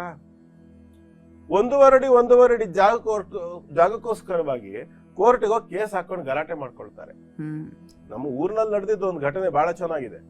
ಒಂದು ಜಮೀನಿನ ಬಾರ್ಡರ್ ಅಲ್ಲಿ ತೆಂಗಿನ ಮರ ಇತ್ತು. ಅಣ್ಣ ತಮ್ಮ ಇಬ್ಬರಿಗೂ ಆ ತೆಂಗಿನ ಮರದ ಮೇಲೆ ಆಸೆ.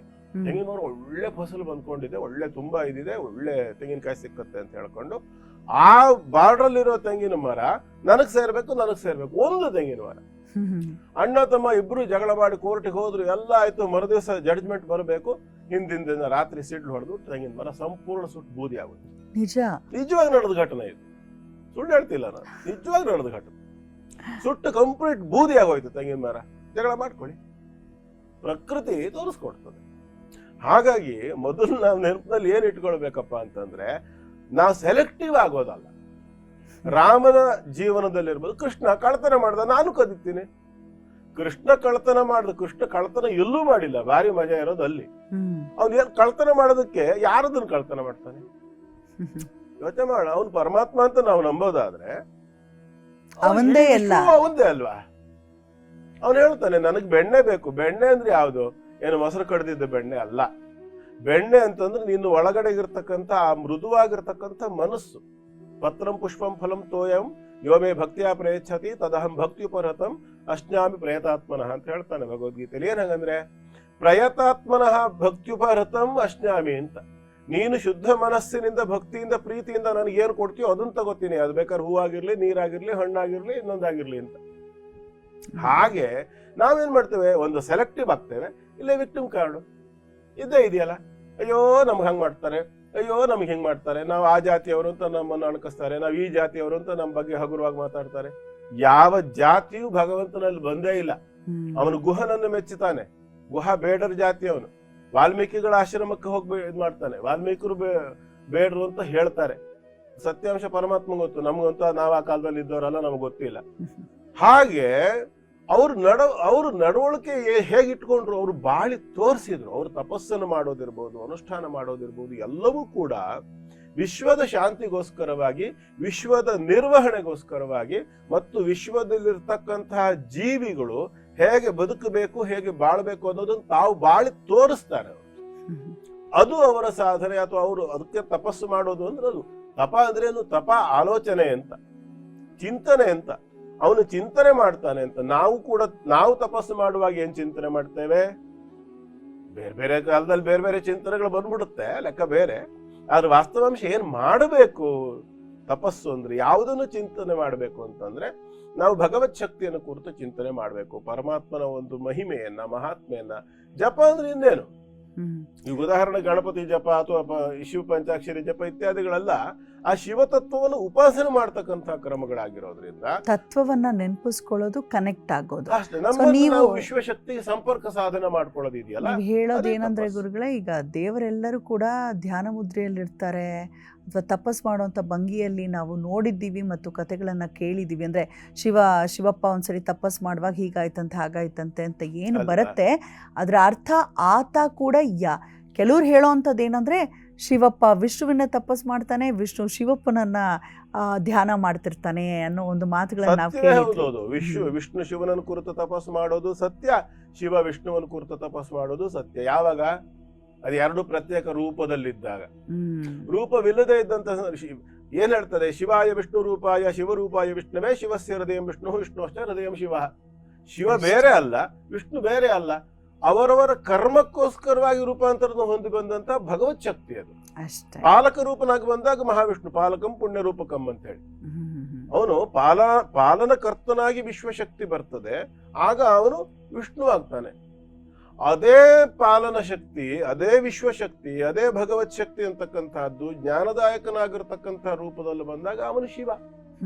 ಮಂಗಳ ಸ್ವರೂಪದಲ್ಲಿ ಬಂದಾಗ ಅವನು ಶಂಕರ. ಅವನು ಪ್ರಳಯ ಸ್ವರೂಪದಲ್ಲಿ ಬಂದಾಗ ರುದ್ರ. ಎಲ್ಲದೂ ಒಂದೇ ಅಲ್ವಾ ಅದು?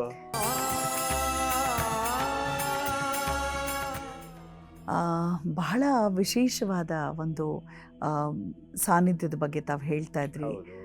ತಾವೀಗಷ್ಟೇ ಹೇಳಿದ್ರಿ, ಬದುಕಿ ಬಾಳಿ ತೋರಿಸಿ ಹೀಗೆ ನಡಿಬೇಕು ಅಂತ ಹೇಳಿ ಎಲ್ಲರ ಮನಸ್ಸಲ್ಲಿ ಉಳಿಬೇಕು ಅಂತ. ಅಂತಹ ಓರ್ವ ಧಾರ್ಮಿಕ ಚೇತನ ನಾಗಲಿಂಗೇಶ್ವರ ಅಜ್ಜ ಅವರ ಬಗ್ಗೆ ಹೇಳ್ತಿದ್ರಿ. ನವಲಗುಂದದಲ್ಲಿ ಅವರ ಒಂದು ಸಮಾಧಿ ಇರುವಂಥದ್ದು. ಅಲ್ಲಿಗೆ ಭಕ್ತರು ಹೋಗಿ ಏನನ್ನ ಬೇಡಬಹುದು, ಏನು ಪರಿಹಾರ ಪಡ್ಕೊಳ್ಬಹುದು, ಯಾವ ದಿನ ಹೋಗಬೇಕು? ಪಾರ್ವತಿ ಪುರುಷ ರೂಪದಿಂದ ಅವತಾರವನ್ನು ತಾಳಿದ್ಲು. ಮೌನೀಶಾಚಾರ್ಯ ಅಥವಾ ಮೌನಾಚಾರ್ಯ ಮತ್ತು ನಾಗಲಾಂಬಿಕಾ ದಂಪತಿಗಳಿಗೆ ಆ ನಂತರದಲ್ಲಿ ಅವ್ರು ಏನೇನೆಲ್ಲ ಮಾಡಿದ್ರು ಅನ್ನೋದನ್ನೆಲ್ಲ ನೋಡಿದ್ವಲ್ಲ. ನವಲಗುಂದದಲ್ಲಿರ್ತಕ್ಕಂಥ ನಾಗಲಿಂಗೇಶ್ವರ ಸ್ವಾಮಿಗಳ ಆ ಒಂದು ಸಮಾಧಿ ಸ್ಥಳಕ್ಕೆ ಅಥವಾ ಆ ಒಂದು ಚೈತನ್ಯ ಕೇಂದ್ರಕ್ಕೆ ನಾವು ಭೇಟಿ ಕೊಡೋದ್ರಿಂದ ನಮ್ಗಾಗ್ತಕ್ಕಂಥ ದೋಷ ಪರಿಹಾರಗಳು ಏನು ಅನ್ನೋದನ್ನ ನೋಡೋದಾದ್ರೆ, ಅದಕ್ಕಿಂತ ಮೊದಲು ಸ್ವಲ್ಪ ಅವರ ಚರಿತ್ರೆಯಲ್ಲಿ ಸ್ವಲ್ಪ ಹಿಂದುಳಿದಿದ್ವಿ ನಾವು. ಪೂರ್ಣ ಚರಿತ್ರೆಯನ್ನು ನೋಡೋಕ್ಕಾಗಲಿಲ್ಲ. ಪೂರ್ಣ ಚರಿತ್ರೆ ನೋಡೋಕ್ಕಾಗೋದು ಇಲ್ಲ. ನಮಗೆ ಇರತಕ್ಕಂಥ ಸಿಕ್ಕುವಷ್ಟು ಸ್ವಲ್ಪದ ಅವಕಾಶದಲ್ಲಿ ಎಲ್ಲಿಂದ ಪೂರ್ಣ ಚರಿತ್ರೆ ನೋಡೋದು? ಆದರೂ ಮುಖ್ಯವಾದ 2 ಘಟ್ಟಗಳನ್ನು ನೋಡಬೇಕು. ಇದಾದ ನಂತರದಲ್ಲಿ ಅವರು 8ನೇ ವಯಸ್ಸಿನಲ್ಲಿ ಮನೆಯಲ್ಲಿ ಒಂದು ಘಟನೆ ನಡೀತದೆ. ತಾಯಿಯಿಂದ ಬೈಸ್ಕೊಳ್ತಾರೆ. ಆ ಬೈಸ್ಕೊಂಡಾಗ ಆಕೆ ಹೇಳ್ತಾರೆ, ಈ ಥರ ಮಾಡೋದ್ರ ಬದಲು ಮನೆ ಬಿಟ್ಟು ಎಲ್ಲರೂ ತೊಲಗು ಹೋಗಬಾರ್ದ ನೀನು ಅಂತ ಹೇಳಿ ಜೋರು ಮಾಡ್ತಾರೆ. ಅದರಿಂದ ಅವರಿಗೆ ಒಂದು ಸಲ ವೈರಾಗ್ಯ ಬಂದಂಗೆ ಪ್ರಾಪ್ತಿ ಆಗುತ್ತೆ. ಎಲ್ಲ ಇಷ್ಟೇ ತಾನೇ ಜೀವನ ಅಂತ ಹೇಳಿ ಅಂದ್ಕೊಂಡು ಮನೆ ಬಿಟ್ಟು ಹೊರಟೋಗ್ತಾರೆ. ಎಲ್ಲ ಕಡೆ ಓಡಾಡ್ಕೊಂಡು 9 ವರ್ಷಗಳನ್ನು ಕಳೆದು ಬರ್ತಾರೆ. 17ನೇ ವಯಸ್ಸಿಗೆ ವಾಪಸ್ ಬರ್ತಾರೆ ಅಂತ ಬರುತ್ತೆ. ಮನೆ ಬಿಟ್ಟು ಹೋದಾಗ 8 ವರ್ಷ ಅವರಿಗೆ. 9 ವರ್ಷಗಳನ್ನು ಕಳೆದು ವಾಪಸ್ ಬರ್ತಾರೆ. ಬಂದಂತಹ ಸಂದರ್ಭ ಊರು ಹೊರಗಡೆ ಸ್ಮಶಾನದಲ್ಲಿರ್ತಾರೆ. ಕೆಲವು ದಿವಸಗಳ ನಂತರ ಮನೆಗೆ ಊಟಕ್ಕಾಗಿ ತಂದೆಯವರು ಕರೆದಾಗ ಬೇಕು ಅಂತ ಅವ್ರಿಗೆ ಮನಸ್ಸಲ್ಲಿ ಸನ್ಯಾಸ ತಗೊಳ್ಬೇಕು, ಇನ್ನು ಈ ಸಂಸಾರದ ಜಂಜಾಟದಲ್ಲಿ ಬೀಳಬಾರ್ದು ಅನ್ನುವಂಥ ಒಂದು ಹಂತದಲ್ಲಿ ಅವ್ರ ಮನಸ್ಥಿತಿಯಲ್ಲಿದ್ದಾಗ ಆ ಸಂದರ್ಭದಲ್ಲಿ ಏನಾಗುತ್ತೆ ಅಂತಂದರೆ, ಅವರ ತಂದೆ ಒಂದು ದಿವಸ ಊಟಕ್ಕೆ ಕರೆದಾಗ ಬರ್ತೀನಿ ಬರ್ತೀನಿ ಬರ್ತೀನಿ ಬರ್ತೀನಿ ಅಂತ ಬೇಕು ಅಂತ ಸಂಜೆ ಆದರೂ ಹೋಗೋದಿಲ್ಲ. ಕತ್ತಲಾದ ನಂತರದಲ್ಲಿ ಹೋಗ್ತಾರೆ. ಆವಾಗ ತಂದೆಗೆ ಸಿಟ್ಟು ಬಂದು ಬೈತಾರೆ, ಸನ್ಯಾಸ ತಗೊಂಡು ಎಲ್ಲರೂ ತೊಲಗಿ ಹೋಗ್ಬಿಡು ನೀನು ಅಂತೇಳಿ. ಬಹಳ ಸಂತೋಷ ಆಗ್ಬಿಡುತ್ತೆ. ನಾನು ಅದನ್ನೇ ಅಂದ್ಕೊಂಡಿದ್ದೆ, ಅಮ್ಮ ಮನೆ ಬಿಟ್ಟು ಹೋಗು ಅಂತೇಳಿ ಪರ್ಮಿಷನ್ ಕೊಟ್ಬಿಟ್ಟಿದ್ಲು, ಆದ್ರೆ ನೀನು ಅಪ್ಪ ಆಗಿ ಕೊಟ್ಟಿರ್ಲಿಲ್ವಲ್ಲ, ಹಾಗಾಗಿ ನಾನು ನಿನ್ನ ಒಂದು ಒಪ್ಪಿಗೆಗೋಸ್ಕರ ಕಾಯ್ತಾ ಇದ್ದೆ, ತುಂಬ ಥ್ಯಾಂಕ್ಸ್, ನಿನಗೆ ತುಂಬ ಧನ್ಯವಾದ ನನಗೆ ಒಪ್ಪಿಗೆ ಕೊಟ್ಟಿದ್ದಕ್ಕೆ ಅಂತೇಳಿ. ತೊಲಗೋ ಅಂತೇಳಿ ತುಂಬ ಸಿಟ್ಟು ಬಂದ್ಬಿಟ್ಟಿರತ್ತೆ. ಯಾಕೆಂದರೆ ಮಧ್ಯಾಹ್ನ 1 ಗಂಟೆಗೆ ಊಟಕ್ಕೆ ಬರ್ತೀನಿ ಅಂತೇಳಿ ಹೇಳಿ ಒಪ್ಕೊಂಡು ಮಗ ರಾತ್ರಿ 10 ಗಂಟೆ ಆದರೂ ಬರದೇ ಇದ್ದರೆ ಏನಾಗಬೇಕೋ ಅದೇ ಆಗಿರುತ್ತೆ. ಆದರೆ ಇವರು ಕೂಡ ಉದ್ದೇಶಪಟ್ಟು ಆ ರೀತಿ ಮಾಡಿರ್ತಾರೆ. ತಾನು ಉಟ್ಕೊಂಡಿರ್ತಕ್ಕಂಥ ಒಂದು ಆ ಕಾವಿ ಬಣ್ಣದ ಪಂಚೆಯನ್ನೇ ಹರಿದು ಕೌಪಿನ ಕಟಿಸೂತ್ರವಾಗಿ ಮಾಡ್ಕೊಂಡು ಲಂಗೋಟಿಯಾಗಿ ಸುತ್ತಕೊಂಡು ಇನ್ನು ಅರ್ಧ ಉಳಿದ ಭಾಗವನ್ನು ಜೋಳಿಗೆಯಾಗಿ ಹಾಕ್ಕೊಂಡ್ಬಿಟ್ಟು ನೀನು ನನಗೆ ಭಿಕ್ಷೆ ಹಾಕು ಹೊರಟೋಗ್ತೀನಿ ಅಂತಾರೆ. ಒಂದು ಮುಷ್ಟಿ ಅಕ್ಕಿ ತಂದು ಅವ್ರ ತಂದೆ ಮೌನೀಶಾಚಾರ್ಯರು ಎರಚಿದಾಗ ಜೋಳಿಗೆಯಲ್ಲಿ ಅದನ್ನು ತಗೊಂಡು ಹೊರಟೋಗ್ತಾರೆ. ಸನ್ಯಾಸ ಸ್ವೀಕಾರ, ಗುರುವಿನಿಂದ ದೀಕ್ಷಾ ಗ್ರಹಣ, ಜಿಜ್ಞಾಸುವಾಗಿರ್ತಕ್ಕಂಥ ವ್ಯಕ್ತಿ ಮುಮುಕ್ಷುವಾಗಿ ಆ ನಂತರದಲ್ಲಿ ಮೋಕ್ಷ ಸಾಧನೆ, ಸಾಮ್ರಾಜ್ಯ, ಬಹಳ ದೊಡ್ಡ ಮಟ್ಟದ ಒಂದು ಬ್ರಹ್ಮಜ್ಞಾನವನ್ನು ಹೊಂದಿ ದೊಡ್ಡ ತಪೋಧನರಾಗಿ ವಿಭೂತಿ ಪುರುಷರಾಗಿ. ಪವಾಡ ಪುರುಷರು ಅನ್ನೋ ಪದವನ್ನು ನಾನು ಬಳಸಲ್ಲ.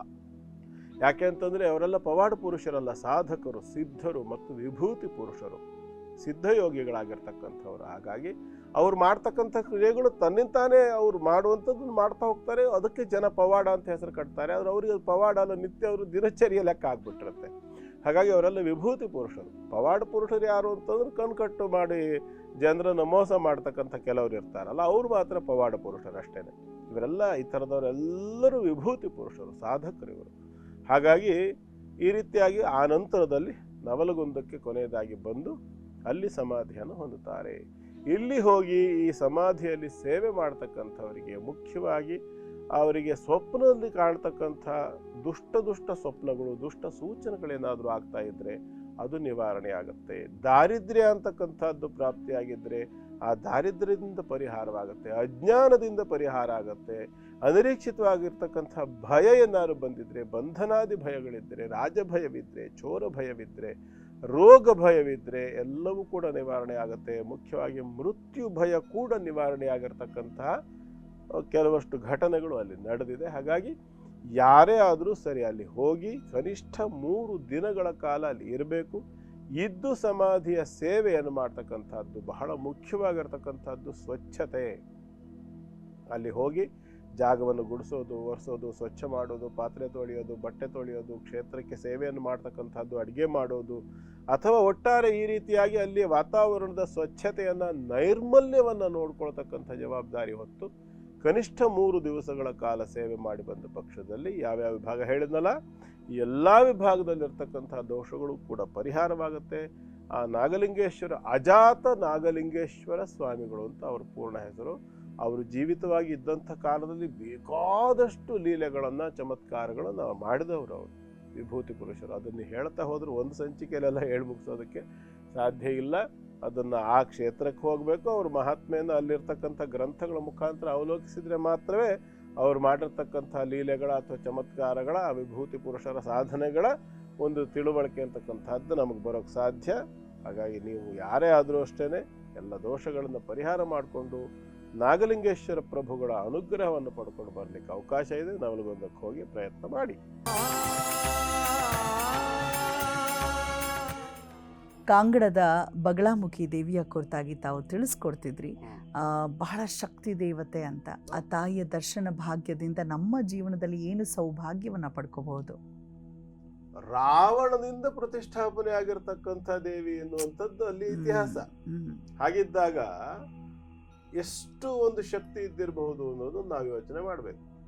ಇಲ್ಲಿ ಇರತಕ್ಕಂಥ ಈ ದೇವಿಯ ಉಪಾಸನೆಯಿಂದ ಏನೇನು ಅನುಕೂಲ ಅಂತ ಕೇಳಿದ್ರೆ ಬಹಳ ಮುಖ್ಯವಾಗಿರ್ತಕ್ಕಂಥದ್ದು ನಾನು ಹೇಳಿದ್ನಲ್ಲ, 10 ರೀತಿಯಲ್ಲಿ ಮಂತ್ರವಾದವನ್ನು ಮಾಡ್ಲಿಕ್ಕೆ ಬರ್ತದೆ. ಇದರಲ್ಲಿ ಆಭಿಚಾರಿಕ ತಂತ್ರದಿಂದ ಮಾಡತಕ್ಕಂಥದ್ದೇನಿದೆ, ಇದನ್ನ ಮಾತ್ರ ಆಭಿಚಾರಿಕ ತಂತ್ರದಿಂದ ಮಾಡ್ತಕ್ಕಂಥದ್ದೇನಿದೆ, ಇದು ಇನ್ನೊಬ್ಬರಿಗೆ ಬಾಧೆಯನ್ನು ಕೊಡುವಂಥದ್ದು ವಾಮಾಚಾರ. ಇದರಲ್ಲಿ ಉಚ್ಚಾಟನ ತಂತ್ರ ಅಂತಕ್ಕಂಥದ್ದು ನಮಗೆ ಬಂದಿರತಕ್ಕಂಥ ಬಾಧೆಯನ್ನು ನಿವೃತ್ತಿ ಮಾಡಿಕೊಳ್ಳಿಕ್ಕೆ, ಅಥವಾ ನಮಗೆ ಯಾರೋ ಶತ್ರುಗಳೇನೋ ತೊಂದರೆ ಮಾಡ್ತಾ ಇದ್ರೆ ಮಾಟ ಮಂತ್ರ ಅಂತ ಆಡು ಭಾಷೆಯಲ್ಲಿ ಏನು ಹೇಳ್ತಾರೆ, ಇಂಗ್ಲೀಷ್ನಲ್ಲಿ ವಿಚ್ ಕ್ರಾಫ್ಟ್ ಅಂತ ಹೇಳ್ತಾರಲ್ಲ, ಬ್ಲ್ಯಾಕ್ ಮ್ಯಾಜಿಕ್. ಇದರಿಂದಾಗಿ ಬರ್ತಕ್ಕಂಥದ್ದು ಎಷ್ಟೋ ಸಂದರ್ಭ ಬೇರೆ ಬೇರೆ ಬೇರೆ ಬೇರೆ ಥರದ ತೊಂದರೆಗಳಾಗತ್ತೆ, ಮನೆ ಒಳಗೆ ಏನೇನೋ ವ್ಯತ್ಯಾಸಗಳಾಗತ್ತೆ. ಇದಕ್ಕೆ ಕಾರಣೀಭೂತರಾಗಿ ಯಾರೋ ಒಬ್ಬರು ನಿಮ್ಮ ವಿರುದ್ಧ ಷಡ್ಯಂತ್ರ ಮಾಡೋದು, ನಿಮಗೆ ತೊಂದರೆಗಳನ್ನು ಮಾಡ್ತಕ್ಕಂಥದ್ದು ನೀವು ಪ್ರಾಮಾಣಿಕರಾಗಿ ಇದ್ದಾಗ. ಮತ್ತೆ ಇದು ಸುಮ್ಮನೆ ನಾನು ಅವನ ಮೇಲೆ ಯಾವುದೋ ಒಂದು ದ್ವೇಷ ಇದೆ ಅಥವಾ ಇನ್ಯಾರೋ ಒಬ್ಬರ ಮೇಲೆ ಯಾವುದೋ ಒಂದು ಸೇಡ್ ಇದೆ, ಅವ್ರೇನೋ ಒಂದನ್ನು ಅಭಿವೃದ್ಧಿ ಕರ್ಣನ ಥರ ಇದ್ರೆ ಬರೋದಿಲ್ಲ. ಸಂಸ್ಕೃತದಲ್ಲಿ ಒಂದು ಶಬ್ದ ಇದೆ, ಏನಪ್ಪ ಅಂದರೆ ಮತ್ಸರ ಮತ್ತು ಅಸೂಯ ಅಂತ 2 ಇದೆ. ಮತ್ಸರ ಅಂದರೆ ನಾನು ಅಭಿವೃದ್ಧಿಯನ್ನು ಹೊಂದಬೇಕು ಅಂತಕ್ಕಂಥ ಅಪೇಕ್ಷೆ ಇರ್ತಕ್ಕಂಥದ್ದು. ಯಾರೋ ಒಬ್ಬರನ್ನ ನಮ್ಮ ಕಾಂಪಿಟೇಟರ್ ಅಂತೇಳಿ ಇಟ್ಟುಕೊಂಡು ಅವರಿಂತ ನಾನು ಚೆನ್ನಾಗಿ ಆಗಬೇಕು ಅಂತೇಳಿ ತಾನು ಕಷ್ಟಪಟ್ಟು ಮೇಲೆ ಬರ್ತಕ್ಕಂಥದ್ದು ಇದೆಯಲ್ಲ, ಇದು ಮಾತ್ಸರ್ಯ. ಇದು ಪೂರ್ಣ ತಪ್ಪಲ್ಲ. ಅಸೂಯೆ ಅಂತ ಅನ್ನುವಂಥ ಒಂದು ಶಬ್ದ ಇದೆ. ಅಸೂಯೆ ಅಂದ್ರೆ ಏನು ಅಂದ್ರೆ ಇನ್ನೊಬ್ಬ ಕರ್ಣನಿಗಿದ್ದಂಥ ಸ್ವಭಾವ ಅಸೂಯೆ ಅಂದ್ರೆ. ತಾನು ನಂಬರ್ 1 ಆಗ್ಲಿಕ್ಕೆ ಸಾಧ್ಯ ಆಗ್ಲಿಲ್ಲ, ಹಾಗಾಗಿ ನಂಬರ್ 1 ಆಗಿದ್ದಂಥ ಅರ್ಜುನನನ್ನು ಕೊಂದು ನಾನು ನಂಬರ್ 1 ಆಗ್ತೇನೆ ಅಂತ ಹೇಳಿ ನೀನು ಸಾಧನೆ ಮಾಡಿ ನಂಬರ್ 1 ಆಗು, ತಪ್ಪಿಲ್ಲ ಅದರಲ್ಲಿ. ಯಾವುದೇ ವ್ಯಕ್ತಿ ತಾನು ಜೀವನದಲ್ಲಿ ಉದ್ಧಾರ ಆಗಬೇಕು ಅಂತ ಅಪೇಕ್ಷೆ ಪಡೋದ್ರಲ್ಲಿ ಏನೂ ತಪ್ಪಿಲ್ಲ.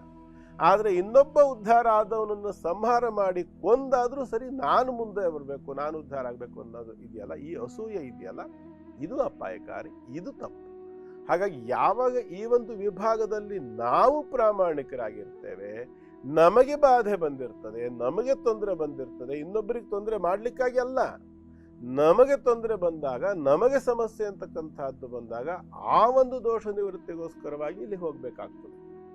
ಅಲ್ಲಿ ಹೋಗಿ ಆ ಬಗಳಾಮುಖಿಯ ಸನ್ನಿಧಾನದಲ್ಲಿ ಒಟ್ಟು 136 ರೀತಿಯಲ್ಲಿ ಹೋಮಗಳನ್ನು ಮಾಡ್ತಾರೆ. ಅಲ್ಲಿ 136 ರೀತಿಯ ಹೋಮ ಮಂತ್ರಗಳಿದೆ, ಅದಕ್ಕೆ ದ್ರವ್ಯಗಳು ಬೇರೆ, ಆಹುತಿ ವಸ್ತುಗಳು ಬೇರೆ, ಅಲ್ಲಿ ನಡೆಸ್ತಕ್ಕಂಥ ವಿಧಾನಗಳು ಬೇರೆ. ಬಲಗೈಯಿಂದ ಆಹುತಿ ಹಾಕುವಂಥ ಕ್ರಮ ಬೇರೆ ಇದೆ, ಎಡಗೈಯಿಂದ ಆಹುತಿ ಹಾಕುವಂಥ ಕ್ರಮ ಇದೆ. ನಾವು ಅನೇಕ ಹೋಮಗಳನ್ನು ನೋಡ್ತೇವೆ. ಗಣಪತಿ ಹೋಮ, ಮೃತ್ಯುಂಜಯ ಹೋಮ, ಸುದರ್ಶನ ಹೋಮ ಎಲ್ಲ ನೋಡ್ತೇವಲ್ವ. ಯಾವುದೇ ಒಂದು ಹೋಮದಲ್ಲೂ ಕೂಡ ಆ ಹೋಮ ಆಚರಣೆ ಮಾಡ್ತಕ್ಕಂಥ ಆಚಾರ್ಯರು, ಪುರೋಹಿತರುಗಳು ಎಲ್ಲೂ ಕೂಡ ಎಡಗೈಲ ಆಹುತಿ ಹಾಕೋದಿಲ್ಲ ಅಲ್ವಾ. ಆದ್ರೆ ಇಲ್ಲಿ ಏನಾಗ್ತದೆ ಅಂದ್ರೆ ಈ ಹೋಮದಲ್ಲಿ ಮುಖ್ಯವಾಗಿ ಪ್ರತಿಯೊಂದು ಆಹುತಿಯನ್ನು ಕೂಡ ಎಡಗೈಯಿಂದಲೇ ಅವಳಿಗೆ ಸಮರ್ಪಣೆಯನ್ನು ಮಾಡ್ತಕ್ಕಂಥದ್ದು, ವಾಮಾಚಾರ ದೋಷ ಪರಿಹಾರಕ್ಕೋಸ್ಕರವಾಗಿ ಮಾಡ್ತಕ್ಕಂಥ ಒಂದು ಕ್ರಮ. ಇಲ್ಲಿ ಹೋಗಿ ಸರಿಯಾದ ರೀತಿಯಲ್ಲಿ ಆ ತಾಯಿಯನ್ನು ಅನುಷ್ಠಾನಿಸಿ ಅಲ್ಲಿ ವಿಶೇಷವಾಗಿ ಹಳದಿ ಬಣ್ಣದ ಬಟ್ಟೆಗಳನ್ನು ಧಾರಣೆ ಮಾಡಬೇಕು. ಹಳದಿ ಬಣ್ಣದ ನೈವೇದ್ಯ ಅವಳಿಗೆ ತೊಗರಿಬೇಳೆ, ಹೆಸರು ಬೇಳೆ, ಅಕ್ಕಿಯನ್ನು ಹಾಕಿ ಅರಿಶಿಣದ ಪುಡಿಯನ್ನು ಹಾಕಿದಂತಹ ಪೊಂಗಲ್ ಏನಿದೆಯಲ್ಲ, ಇದು ಆಕೆಯ ನೈವೇದ್ಯಕ್ಕೆ ಬಹಳ ವಿಶೇಷ. ಹಾಗಂತ ನಾವು ಮನೆಯಲ್ಲಿ ಮಾಡಬಹುದಾ? ಖಂಡಿತ ಮಾಡಬಹುದು.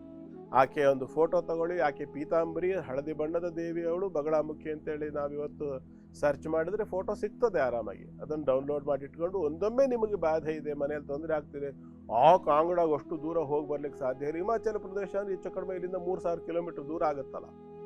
ಹಾಗೆ ಅಷ್ಟು ದೂರ ಹೋಗಿ ಅದನ್ನೆಲ್ಲ ಮಾಡ್ಕೊಂಡು ಬರ್ಲಿಕ್ಕೆಲ್ಲ ಆಗೋದಿಲ್ಲ. ನಾವು ಹಾಗೆ ಸುಮ್ಮನೆ ಒಂದು ಫೋಟೋ ಇಟ್ಕೊಂಡೆ ನಾನು ಮಾಡ್ಬೋದಾ? ಮಾಡಬಹುದು. ಆದರೆ ಎಚ್ಚರಿಕೆ ಬೇಕು. ಮನಸ್ಸಿನ ಒಳಗಡೆಗೆ ಇನ್ನೊಬ್ಬರ ಮೇಲೆ ಕೀಳರಿಮೆಯೋ ಅಥವಾ ದುಷ್ಟಭಾವನೆಯೋ ಇಟ್ಟುಕೊಂಡು ಮಾಡಿದರೆ ಖಂಡಿತ ಯಾವ ಫಲವೂ ಸಿಗೋದಿಲ್ಲ, ಬದಲಾಗಿ ಉಲ್ಟ ಕೂಡ ಹೊಡಿಬಹುದು. ಈಗಲೇ ಎಚ್ಚರಿಸ್ಬಿಟ್ಟಿದ್ದೀನಿ, ನೆನ್ಪಿಟ್ಕೊಳ್ಳಿ. ಕೇವಲ ನಿಮ್ಮ ಸಂರಕ್ಷಣೆ ಆಗಬೇಕು, ನಿಮ್ಮ ಮೇಲೆ ಆಗಿರ್ತಕ್ಕಂಥ ಯಾವುದೋ ಒಂದು ಶತ್ರುವಿನಿಂದ ಬಂದಿರತಕ್ಕಂಥ ತೊಂದರೆ ಪರಿಹಾರ ಆಗಬೇಕು ಅಂತ ನಿಮಗಿದ್ದರೆ ಆಗ ಬರ್ತದೆ ಇದು. ಅದಿಲ್ಲ ಅಂತಂದರೆ ಮಾಡಿದವರಿಗೆ ಸಮಸ್ಯೆ ಆಗೋದು ಹೆಚ್ಚು. ಹಾಗಾಗಿ ಏನು ಮಾಡಬೇಕು? ಆಕೆದೊಂದು ಫೋಟೋ ತಗೋಬೇಕು, ಇಟ್ಕೋಬೇಕು. ಹರಳೆಣ್ಣೆ ದೀಪವನ್ನು ಹಚ್ಚಬೇಕು. ಆಭಿಚಾರ ದೋಷ ಇದೆ ಅನ್ನುವಂಥ ಸಂಶಯ ಇದ್ದರೆ ಮಾತ್ರ ಅದು.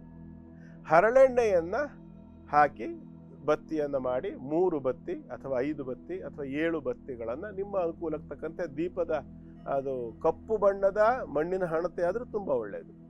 3, 5, 7 ಬತ್ತಿಗಳನ್ನು ನಿಮ್ಮ ಬಾಧೆಯ ತೀವ್ರತೆ ಎಷ್ಟಿದೆ, ಎಷ್ಟು ಜಾಸ್ತಿ ತೊಂದರೆ ಇದೆ ಅನ್ನೋದ್ರ ಮೇಲೆ.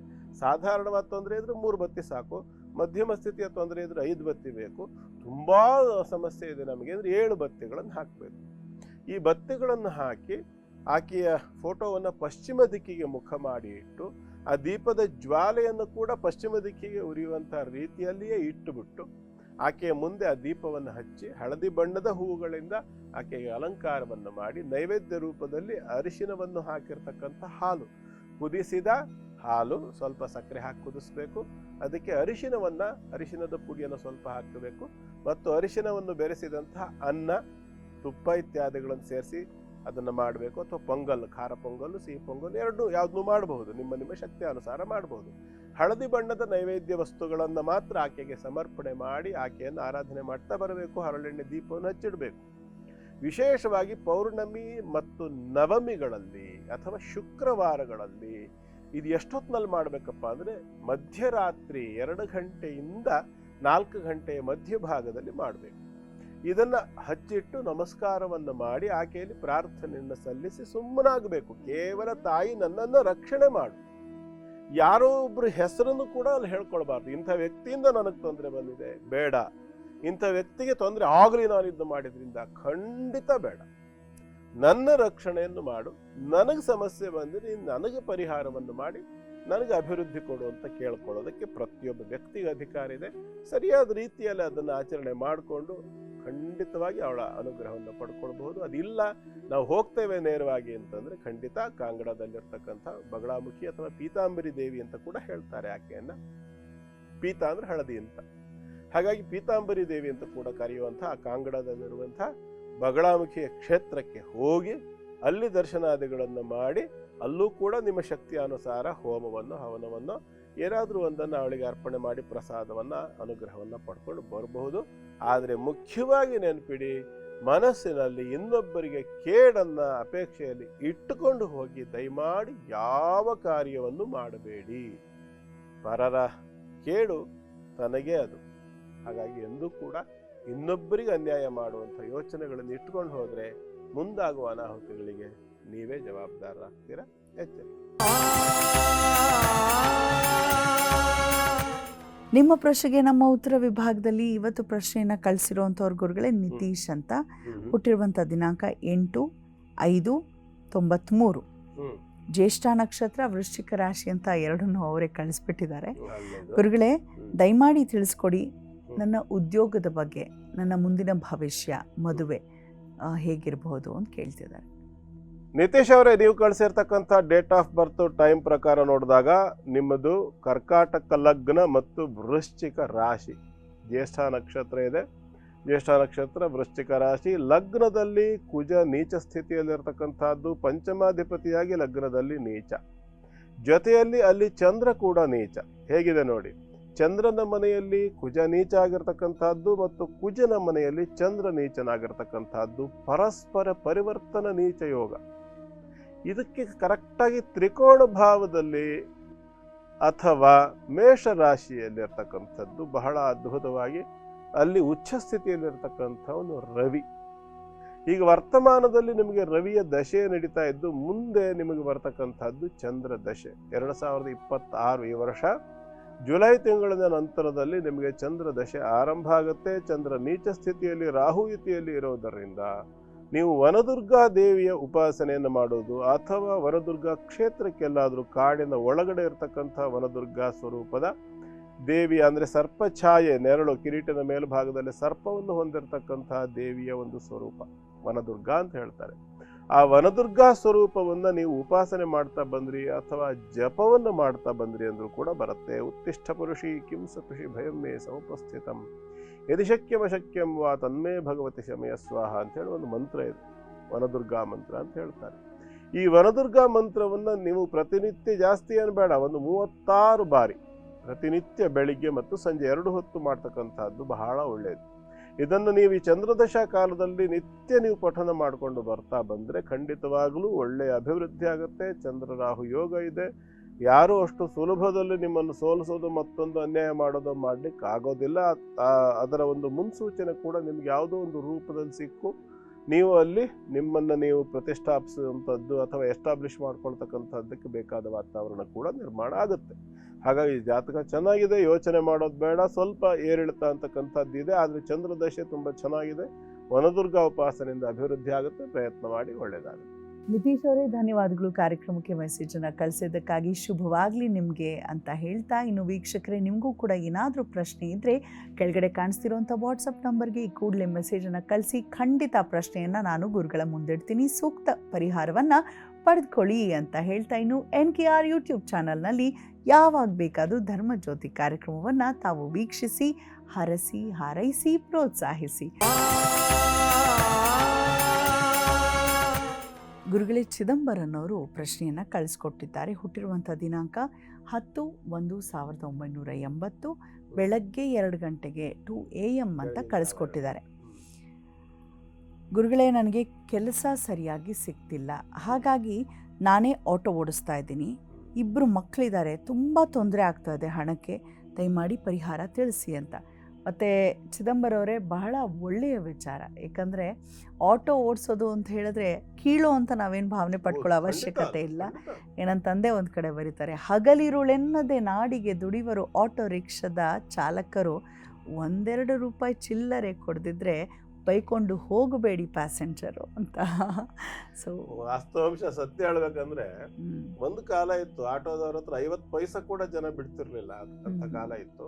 ಇವತ್ತೇನಾದ್ರು 96 ರೂಪಾಯಿ ಬಿಲ್ ಆಗಿದೆ ಅಂದ್ರೆ 4 ರೂಪಾಯಿ ವಾಪಸ್ ಕೊಡು ಅಂತ ಯಾರು ಕೇಳಲ್ಲ. 100 ರೂಪಾಯಿ ಕೊಟ್ಟು ಇಟ್ಕೊಂಡು ಬೆಂತಟ್ಟು ಹೋಗ್ತಾರೆ ನಮ್ ಜನರಲ್ಲಿ. ಯಾಕಂದ್ರೆ ಮನೆ ಬಾಗಿಲಿಗೆ ಬಿಟ್ಟು ಹೋಗ್ತಾರಲ್ಲ. ಇವತ್ತು ಜನರಲ್ಲಿ ಒಂದ್ ಸ್ವಲ್ಪ ಸಭ್ಯತೆ ಬಂದಿದೆ ಅಂತ ಅನ್ಸುತ್ತೆ. ಇರ್ಲಿ, ಚಿದಂಬರ ಅಲ್ವಾ? ಹೌದು. ಚಿದಂಬರ ಅವರೇ, ನೀವು ಕಳಿಸಿರ್ತಕ್ಕಂಥ ಡೇಟ್ ಆಫ್ ಬರ್ತ್ ಟೈಮ್ ಅನ್ನು ನೋಡಿದಾಗ ನಿಮ್ಮ ಹುಟ್ಟಿದ ದಿನಾಂಕ ಮತ್ತು ಸಮಯಕ್ಕೆ ಅನುಗುಣವಾಗಿ ನಿಮ್ಮದು ಹಸ್ತ ನಕ್ಷತ್ರ ಕನ್ಯಾ ರಾಶಿ ಆಗುತ್ತೆ. ತುಲಾ ಲಗ್ನ ಆಗುತ್ತೆ.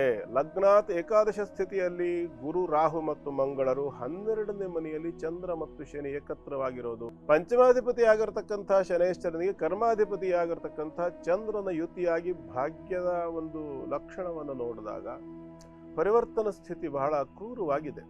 ಅರ್ಥಾತ್ ನಿಮ್ಮ ಕುಟುಂಬದಲ್ಲಿ ಹಿಂದೆ ಯಾರೋ ಅರೆ ವಯಸ್ಸಿನಲ್ಲಿ ತೀರಿ ಹೋಗಿರ್ತಕ್ಕಂಥ ಲಕ್ಷಣ ಸಾಧ್ಯತೆಗಳು ಕಾಣಿಸುತ್ತೆ. ಹೆಚ್ಚಾಗಿ ನೀರಿನಲ್ಲಿ ಆಗಿರ್ತಕ್ಕಂಥ ಅವಘಡ ಅಂತ ಅನಿಸುತ್ತೆ ಇದು. ಯಾಕೆಂದರೆ ಮೀನ ರಾಶಿಗಿರ್ತಕ್ಕಂಥ ಶನಿಚಂದ್ರ ದೃಷ್ಟಿ ಆಗಿರೋದ್ರಿಂದ ಯಾವುದೋ ಒಂದು ಅಚಾತುರ್ಯದಿಂದ ಯಾರಿಂದಲೂ ದೂಡಲ್ಪಟ್ಟಿದ್ದು ಅಥವಾ ಆಕಸ್ಮಿಕವಾಗಿ ಹೀಗೇನೋ ಆಗಿರ್ತಕ್ಕಂಥ ಅಚಾತುರ್ಯದ ಅಪಮೃತ್ಯುವಿನ ಒಂದು ಪ್ರೇತ ಲಕ್ಷಣ ಅಂತಕ್ಕಂಥದ್ದು ಊಹಿಸ್ಬೋದಾಗಿರುತ್ತೆ. ಸಾಧ್ಯವಾದರೆ ನೀವು ಯಾರಾದರೂ ಒಬ್ಬರು ಸರಿಯಾದ ಪುರೋಹಿತರನ್ನು ಆಯ್ಕೆ ಮಾಡಿಕೊಂಡು ಅಲ್ಲಿ 3 ರೀತಿಯ ಪ್ರೇತ ಬಿಂಬಗಳು ಅಂತ ಮಾಡ್ತಾರೆ. ಹಿಟ್ಟಿನಿಂದ ಮಾಡ್ತಕ್ಕಂಥದ್ದು ಗೊಂಬೆಯನ್ನು ಮಾಡ್ತಾರೆ, 3 ರೀತಿಯದ್ದು. ಅದರಲ್ಲಿ ಮಾತೃವರ್ಗ, ಪಿತೃವರ್ಗ ಮತ್ತು ಜ್ಞಾತಾಜ್ಞಾತ ವರ್ಗ ಅಂಥೇಳಿ 3 ವರ್ಗಗಳು ಇರ್ತವೆ. ಗೊತ್ತಿದ್ದು ಗೊತ್ತಿಲ್ಲದೆ ಇರತಕ್ಕಂಥದ್ದು ಮತ್ತು ತಾಯಿ ಕಡೆಯದ್ದು ಮತ್ತು ತಂದೆ ಕಡೆಯದ್ದು ಅಂತ ಹೇಳಿ ಜ್ಞಾತಿ ವರ್ಗ ಅಂತ ಕೂಡ ಹೇಳ್ತಾರೆ. ಈ ರೀತಿಯಲ್ಲಿ 3 ಪ್ರತ್ಯೇಕ ಒಂದು ಗೊಂಬೆಗಳನ್ನು ಇಟ್ಟುಕೊಂಡು ಪ್ರಾಣಶಕ್ತಿ ಪ್ರತಿಷ್ಠಾಪನೆ ಇತ್ಯಾದಿಗಳನ್ನು ಮಾಡಿ ಆ ಪ್ರೇತವನ್ನು ಉದ್ಧಾರ ಮಾಡತಕ್ಕಂಥ ಒಂದು ಪ್ರಕ್ರಿಯೆ, ಶಾಖಾ ಸಂಸ್ಕಾರ ಅಂತ ಕೂಡ ಇದಕ್ಕೆ ಕರೀತಾರೆ. ಈ ವಿಧಿಯನ್ನು ಅನುಸರಣೆ ಮಾಡಿ ಒಂದು ಸಾರಿ ಅದನ್ನು ಸಂಪೂರ್ಣವಾಗಿ ದಹನ ಮಾಡಿ ತ್ರಿಪಿಂಡಿ ಶ್ರಾದ್ದ ಅಥವಾ ಪ್ರೇತೋದ್ಧಾರ, ನಾರಾಯಣ ಬಲಿ, ತಿಲಹೋಮಾದಿಗಳನ್ನು ಮಾಡ್ತಕ್ಕಂಥ ಒಂದು ಕ್ರಮ ಇದೆ. ಇದನ್ನು ಸಮಗ್ರ ಪ್ರೇತೋದ್ಧಾರ ಅಂತ ಕರೀತಾರೆ. ಇದರಲ್ಲಿ ಪ್ರೇತ ಸಂಸ್ಕಾರ ಇರ್ತದೆ, ಪ್ರೇತ ನಾರಾಯಣ ಬಲಿ ಇರ್ತದೆ, ಆನಂತರ ತಿಲಹೋಮ ಇರ್ತದೆ, ಆನಂತರ ಮೋಕ್ಷ ನಾರಾಯಣ ಬಲಿ, ತ್ರಿಪಿಂಡಿ ಶ್ರಾದ್ದಾದಿ ಎಲ್ಲವೂ ಕೂಡ ಸಮಗ್ರವಾಗಿ ಏಕಮಿಳಿತವಾಗಿ ಬಂದಿರತಕ್ಕಂಥ ಒಂದು ಕ್ರಮ ಇದು. ಇದನ್ನು ಸಮಗ್ರ ಪ್ರೇತೋದ್ಧಾರ ಅಂತೇಳಿ ಹೇಳ್ತಾರೆ. ಈ ಒಂದು ಕ್ರಮವನ್ನು ಅನುಸರಣೆ ಮಾಡಿ ಒಂದು ಸಾರಿ ನಿಮ್ಮ ಕುಟುಂಬದ ಅಭಿವೃದ್ಧಿಯನ್ನು ಪ್ರಾರ್ಥನೆ ಮಾಡ್ಕೊಳ್ಬೇಕು. ಪ್ರೇತ ಶಾಪಗ್ರಸ್ತ ಕುಟುಂಬ ಆಗಿರತಕ್ಕಂಥ ಸಾಧ್ಯತೆ ಕಾಣಿಸ್ತಾ ಇದೆ ನಿಮ್ಮ ಜಾತಕದ ಪ್ರಕಾರ ನೋಡಿದಾಗ. ಹಾಗಾಗಿ ಸರಿಯಾದ ರೀತಿಯಲ್ಲಿ ಇದರ ಪರಿಹಾರ ಮಾರ್ಗವನ್ನು ಅನುಸರಣೆ ಮಾಡಿಕೊಂಡು ಒಂದು ಸಾರಿ ಇದೆಲ್ಲ ಆದ ನಂತರ ಒಂದು ಗುರು ಪರಂಪರೆ ಇರತಕ್ಕಂಥ ಪೀಠಾಧಿಪತಿಗಳು ಇರ್ತಕ್ಕಂಥ ಯಾವ್ದಾದ್ರು ಮಹಾತ್ಮೆ ಇರತಕ್ಕಂಥ ಒಂದು ಕ್ಷೇತ್ರಕ್ಕೆ ಹೋಗಿ ಅಲ್ಲಿರ್ತಕ್ಕಂಥ ಪೀಠಾಧಿಪತಿಗಳಿಗೆ ಫಲವನ್ನು ಸಮರ್ಪಣೆ ಮಾಡಿ, ಕಾಣಿಕೆ ಫಲ ಇತ್ಯಾದಿಗಳನ್ನು ಸಮರ್ಪಣೆ ಮಾಡಿ ಅವರಿಂದ ಅನುಗ್ರಹವನ್ನು ಪಡ್ಕೊಂಡು ಬಂದ ನಂತರದಲ್ಲಿ ಮನೆಯಲ್ಲಿ ಒಂದು ಮಹಾಗಣಪತಿ ಹೋಮವನ್ನು ಮಾಡಿದರೆ ಸಾಕು. ದೊಡ್ಡ ಮಟ್ಟದ್ದೇನೋ ಮಾಡಬೇಕು ಅಂತಿಲ್ಲ. ಚಿಕ್ಕ ಪ್ರಮಾಣದಲ್ಲಿ, ಬಹಳ ಸಣ್ಣ ಪ್ರಮಾಣದಲ್ಲಿ, ಕಡಿಮೆ ಪ್ರಮಾಣದಲ್ಲಿ ಷಣ್ಣಾಳಿಕೇರಾತ್ಮಕ ಅಥವಾ ಏಕನಾಳಿಕೇರಾತ್ಮಕವಾಗಿರ್ತಕ್ಕಂಥದ್ದು ಗಣಪತಿ ಅಷ್ಟದ್ರವ್ಯ ಮಹಾಗಣಪತಿ ಹೋಮ. ಇದನ್ನು ಆಚರಣೆ ಮಾಡಿದರೂ ಸಾಕು. ಇದೆಲ್ಲ ಮಾಡೋದಕ್ಕೆ ತುಂಬ ಕಷ್ಟ ಆಗುತ್ತೆ. ಪ್ರೇತೋದ್ಧಾರ ಒಂದೇ ಮಾಡ್ಕೊಳ್ತೇನೆ ಅಂದರೆ ಅದನ್ನು ಮಾಡ್ಕೊಂಡು ನಂತರದಲ್ಲಿ ದಕ್ಷಿಣ ಕನ್ನಡ ಜಿಲ್ಲೆಯ ಕುಂಭಾಶಿಯಲ್ಲಿರ್ತಕ್ಕಂಥ ಆಣೆಗುಡ್ಡೆಯಲ್ಲಿ ಮಹಾಗಣಪತಿಯ ಸನ್ನಿಧಾನಕ್ಕೆ ಹೋಗಿ ಅಲ್ಲಿ ಮಹಾಗಣಪತಿಗೆ ಅಷ್ಟದ್ರವ್ಯಾತ್ಮಕ ಮಹಾಗಣಪತಿ ಹವನವನ್ನು ಸಮರ್ಪಣೆ ಮಾಡಿ ಪ್ರಸಾದಾದಿಗಳನ್ನು ಸ್ವೀಕಾರ ಮಾಡ್ಕೊಂಡು ಬಂದರೂ ಕೂಡ ಅನುಕೂಲ ಆಗುತ್ತೆ. ಪ್ರಯತ್ನ ಮಾಡಿ, ಒಳ್ಳೇದಾಗಲಿ. ದೇವರು ಒಳ್ಳೇದು ಮಾಡ್ತಾನೆ, ಚಿಂತೆ ಮಾಡಬೇಡಿ. ಶುಭವಾಗಲಿ. ಚಿದಂಬರ ಅವರೇ, ಒಳ್ಳೇದಾಗಲಿ. ನಿಮಗೆ ಜೀವನದಲ್ಲಿ ನೀವು ಅಂದ್ಕೊಂಡಿದ್ದು ಎಲ್ಲವೂ ಕೂಡ ಈಡೇರಲಿ ಅಂತ ಹಾರೈಸ್ತಾ ಧನ್ಯವಾದಗಳು ಕಾರ್ಯಕ್ರಮಕ್ಕೆ ಮೆಸೇಜ್ ಕಳಿಸಿದ್ದಕ್ಕಾಗಿ. ಇನ್ನು ವೀಕ್ಷಕರೇ, ನಿಮಗೂ ಕೂಡ ಏನಾದರೂ ಪ್ರಶ್ನೆ ಇದ್ದರೆ ತಡ ಯಾಕೆ, ಕೆಳಗಡೆ ಕಾಣಿಸ್ತಿರೋಂಥ ವಾಟ್ಸಪ್ ನಂಬರ್ಗೆ ಈ ಕೂಡಲೇ ಮೆಸೇಜನ್ನು ಕಳಿಸ್ಕೊಡಿ.